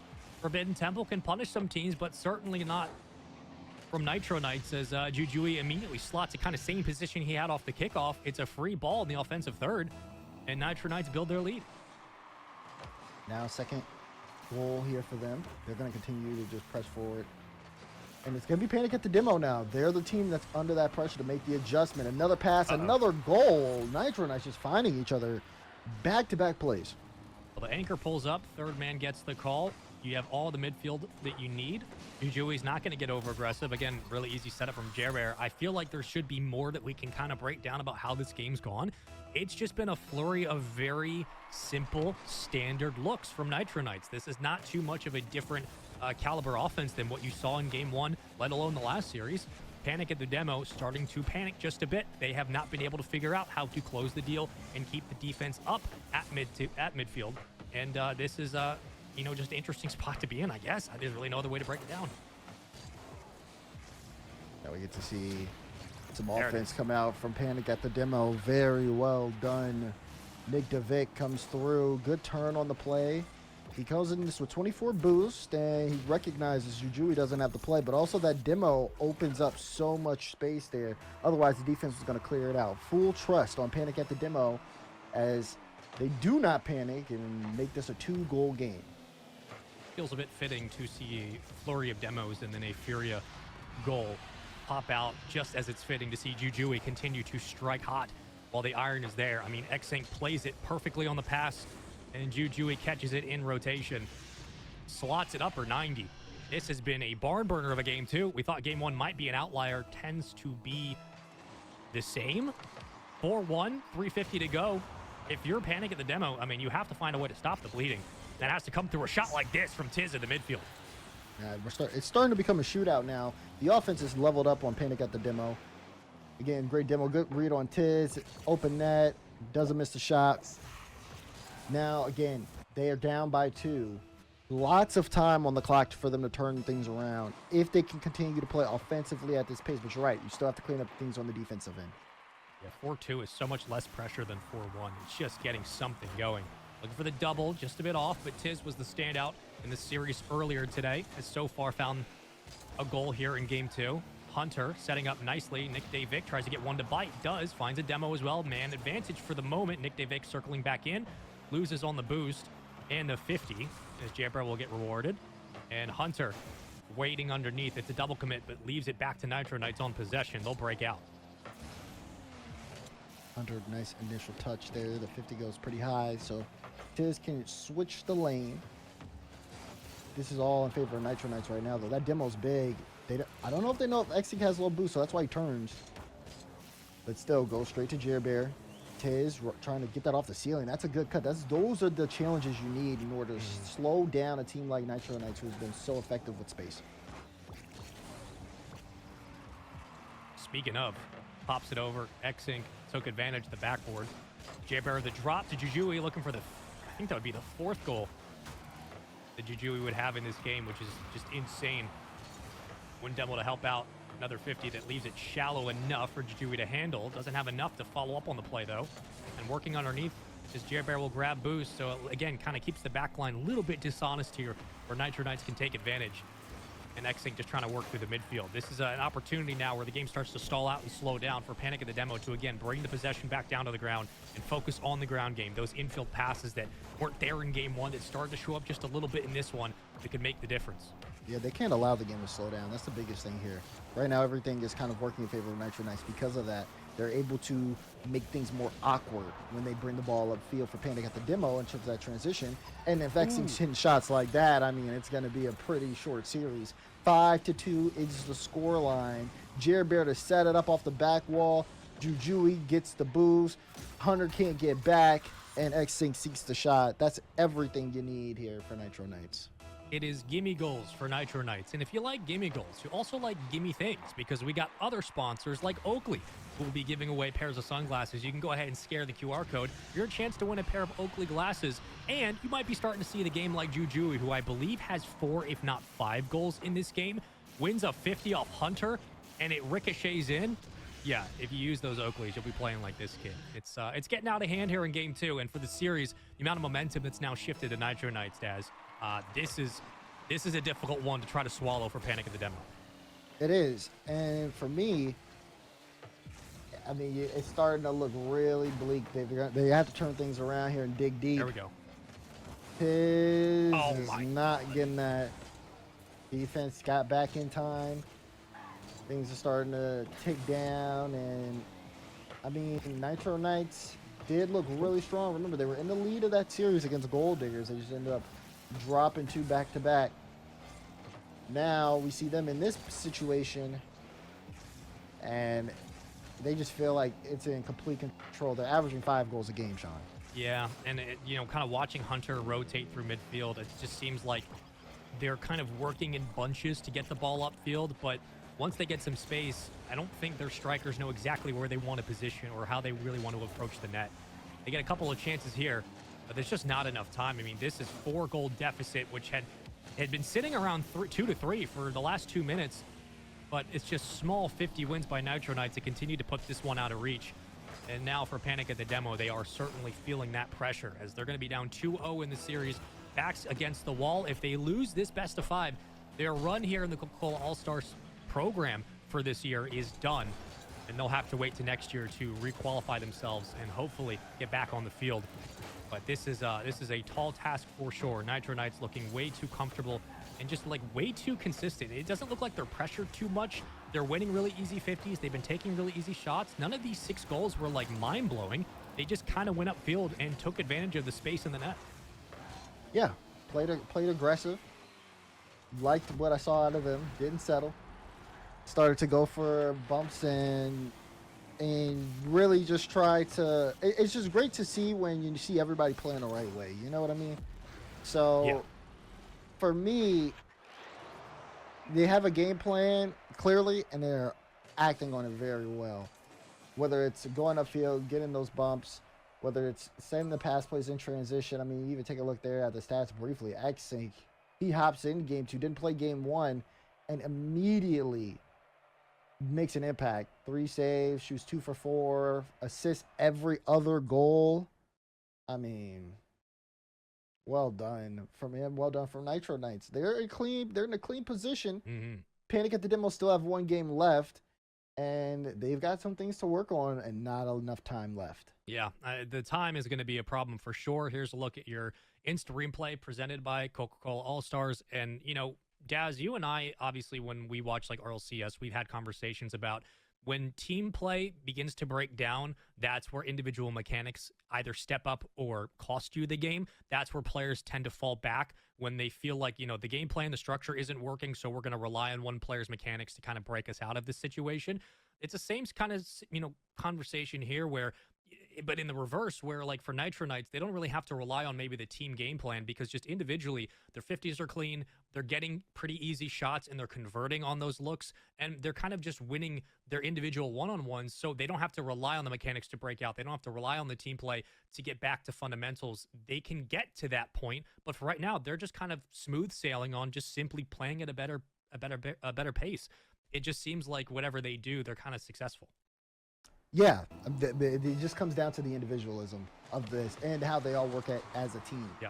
Mercy will play here in this game, which could be the final game of the series. Oh, what a save. I actually didn't think he would make that in time. That was on target. Mercy still had a flip, used it to get the stop out. And, yeah, again, Nitro Knights right now trying to see if they can close the series out. Panic at the Demo has to press the red button. We'll have to see if that's going to be enough, though. There's the shot. Mercy with the goal, and Nitro Knights back in the lead. Full field commit and perfect conversion as well. xSync sets it up off the crossbar, or should say the post, and Mercy slots in right place, right time. That's like prime Taroko used to do. Shout out Rocky. But listen, Nitro Knights up 1-0. What the heck? You know, I gotta give Rocky the shout Such a out. random Taroko I reference. love Taroko the GOAT. Okay, just gotta This say is it. like when Stack shouted out classics at Worlds. What do we do? These like Mercy, kind of the closer for this team for sure. You get a couple of roster changes to kind of, again, round out Nitro Knights late in his series like they've done before. If you're Panic at the demo, you really have to start putting on some physicality. You have to start kind of finding some demos, some bumps, shut down the offense, or at least force them to respect you a little bit more, because it just hasn't worked. And if Mercy's Right. going to sit in open space and wait for a pull-up, he's going to hit it every time. I mean, he literally they're starting to pre-jump passes now. So it is going to be up to Panic at the demo. Control the ball more. Don't send somebody forward to challenge. You got to get a little bit more communication going here. Chance there, but Mercy able to get the block out. This is good to see because now they are starting to cut things off. But there's the pre-jump, and xSync will get the flip reset. But Tiz was on the back wall, so good positioning again to slow down. Remember, it's still a 1-goal game. And still time for you to kind of turn it around, force them to play up. Because again, we're seeing, again, pre-jump after pre-jump. Now here's a chance here, but no 50 on the play. It's back in midfield. And for Panic at the demo, if Nitro Knights are going to pre-jump everything, go start stealing boosts at the midfield. Obviously, you want to take away those opportunities, but there's no guarantee they're going to hit the pre-jump. So here's your chance to really try to escape through the midfield and put something on net. As Nick Davic tries. Again, one of the highlight players in this program. Tiz, a standout striker, but downfield again in transition. Mercy on a one-on-one through the corner. Wins the touch, wins the second. Nick Davic takes it away, burns all of his boost through the midfield. And kept alive where Mercy, I think, got the grab. Crossing pattern doesn't work out. Good look there from Panic at the demo, but not enough to keep the offense up. But still, like you said, I mean, it's good to see because the bleeding has kind of stopped here in this aspect. They haven't let anything in. They've been making sure to be a little bit smarter on their challenges. And halfway through this one's still a 1-goal game. So Panic at the demo, just a lot more work here needing to be done. But not out of the woods or out of the competition just quite yet. You can still see the fight that they got in them. Tiz was able to, again, get through the corner, so should be the second option for this offense. Panic at the demo have to convert here. Feels like this is maybe your one chance so far in this series to really put Nitro Knights on the back burner, but they've been unable to break that goal line down. No demos coming out. Nick Davic losing the 50. Far back, I believe it was xSync who was waiting in the corner. Was either timing the boost or was waiting for the rotation to begin. Either way, it does work out. Nitro Knights continue to hold their numbers. Double commit leaves way to open space. Crash in, not going to matter. Nick Davic doesn't have enough to be able to get up to Mercy, and there's the flick to the midfield. xSync leaving it to Mercy, bit of a mistake, and Tiz needs to put this away, trying to read the bounce, and here comes Nick Davic to try to keep this play going. Oh, and he does keep it going. Oh, the 50 kind of works out right there a little bit. 50 mid, but Tiz didn't play it. Wait, nope, they didn't even try to go for the pass mid either. Now they've got to play a little bit further back. That was their best chance so far this game. Final minute going. Hunter wants to keep this alive. He's going to get it midfield. Tries to get a center, but Mercy on the back wall waiting. Need to be more creative. Need to make Nitro Knights more uncomfortable at this point. Yeah, you're doing a good job keeping them pulled back defensively, but again, it's these really simple clears to the midfield that kill 10 seconds at a time off of your counterattack and continue to make the offense work harder than they have to. It's a 1-0 lead, and with 30 to go, some odd change on the clock. Who's going to be the player to step up for Panic at the demo? Tiz wants to start it. Not much doing there. Tiz will try again, but Jujui actually gets a piece of that, so cuts the play off there a little bit. And now Nick Davic's going to be out of the play for a bit. And guess what? They pressed the attack on Nitro Knights. What a drop down. We got to talk about this. Jujui teals the boost. Oh, my goodness. It's a perfect pass, and Mercy, man, just banks it. If your octane's pointed a little too far down, that spikes off the ground. That's a shot. It's just perfect feathering of both boost and understanding how to turn the octane and get Mercy right as he connects on the goal line. Again, Jujui stepping up big time for Nitro Knights. I mean, the MVP of this team if they're able to hold on to the win here. Hold on. Almost ricochets in. Jujui clears it away. Up to xSync, the anchor, keeping the backline secure and the series alive. It's 2-0 in this game 3 and a 3-0 sweep here in round number 3, as Nitro Knights will survive after the Game 5 loss against Gold Diggers and take it to keep their hopes alive going into tomorrow.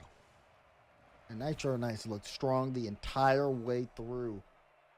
From averaging 5 goals a game to only 1, they still just never looked like they were going to be out of this one. It was always going to be up to Panic at the demo going into this game to see whether or not they could force the issue. And even when they did start playing better towards the end of it, you still saw that last goal. That last goal was phenomenal. So just seeing Nitro Knights kind of step up to the challenge when they needed to. Yeah. Excellent execution out of them. And now we end up seeing them also, Coach, congratulations, because they move on to Sunday. Yeah, they'll get a chance to potentially get a rematch back in against Gold Diggers, but you got to think, man, like the way that Juju was playing specifically, like very comfortable, very poised. Like it's those kinds of touches that can just break a defense, but also specifically show the rest of the team that there's levels to this. There's just ways that you break this down, Des. You talk to me real quick. Final thoughts about Nitro Knights going into tomorrow and how we feel about this squad.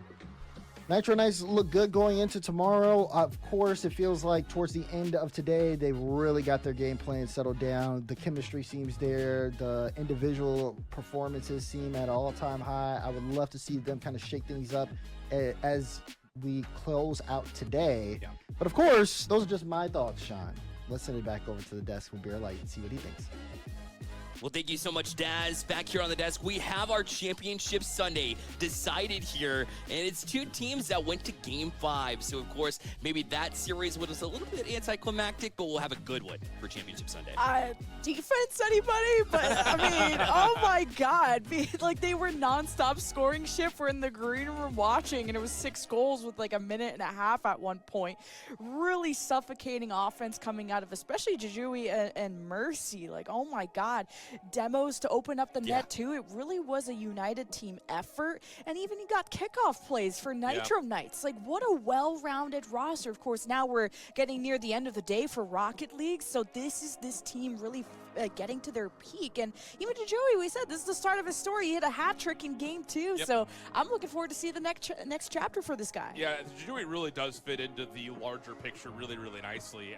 And I think the thing about this now going from today to tomorrow is you've got a lot of really good things to look back on and build upon going into tomorrow's game versus Gold Diggers, who looks like they're going to handle business no problem versus Ball Chasers. So they're going to finish the group up 3-0.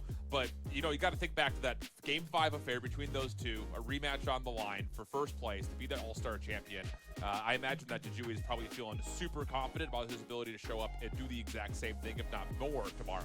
Well, I have to say that I'm not surprised. I've seen the Spin Showcases live in person throughout the entirety of the year. He's won a couple of them, so that makes sense that you're going to be a playmaker, and we see it again on the biggest stage here on All-Stars. Just a complete full performance here from Nitro Knights, dominating throughout the entirety of this series, and of course excited to see it. But at the end of the day, when you're scoring goals like that, when you have the talent like Mercy, who we didn't even call their name that much, Space and Daz did throughout the series, still was dynamic nonetheless. And an important note for tomorrow is that Nitro Knights are shifting their roster. They're constantly subbing people in and out, and you know, that's both a boon to them because you don't know what to expect, but does that lead to inconsistencies? They're facing a Gold Diggers squad that much kept the same lineup. They had Hazen for a little bit and kept up the wins, but it was Nitro Knights that had a lead against Gold Diggers in their first time meeting up, and then ended up choking that in a Game 5. So they got to watch out for that and keep composed and close it out. So Nitro Knights have them exactly where they want them. That's what we're talking about. I mean, let's pull up the standings right now, because at the end of the day, we talk about it all the time. Nitro Knights got close, but it's still Gold Diggers. Now, their series is still going on in the B stream right now. They are in the lead on that side of things, so we might see a 3-0 from their side, but either way, they took care of business against Nitro Knights in those moments. We talk about how the clutch factor is 100% a thing, especially when matches are going to be this close, and we continue to see an exact example of just that. So that sets the stage again, like we mentioned, for the finals here. So we'll quickly see those rosters once again, because obviously when we're swapping in bodies here and there, we want to get the full picture as far as who we've seen. Gold Diggers, by the way, I want to point out, PJ Farrell there, the coach, not able to make it today because Cleveland State had a surprise in their Smash tournament, Ultimate Tournament team, was able to make a land finals, so they're not able to be here. But even with an interim coach, they're getting the job done. That's a quick change that they adjusted to pretty well. I think the biggest thing for this Gold Diggers squad is the 1-2 punch that we're starting to see between Wavy and Crypto. But when Haz did sub in and get his game time, he was playing some pretty solid defense. A couple of good touches on his defensive half that led to some opportunities for Wavy to capitalize on. So, yeah, really excited to see what the full 4-man rosters will look like between the two. And I liked what Danielle said. I mean, the casters brought it up that she really wanted to build this, rounded roster, and how they're able to sub these pieces in and out. You would have never noticed unless the names were changed on your screen. That's just how well synced everybody was, and I really love what Danielle did with this team. And they'll have to continue to be synced and put together a complete effort in a series in the championship, which you will be able to watch here on this channel. So twitch.tv/staypluggedin is where the championship takes place. Again, between Gold Diggers and Nitro Knights, kicks off after the pre-show at 12 p.m. Eastern time. We're about to get into some Valorant as well. Obviously, that'll be 1:30 tomorrow, but we're going to take a quick break because right now we got to gear up. We have a whole other game to go, and we're excited to get you there. So don't go anywhere. We're going to take a quick break. We'll be right back with you.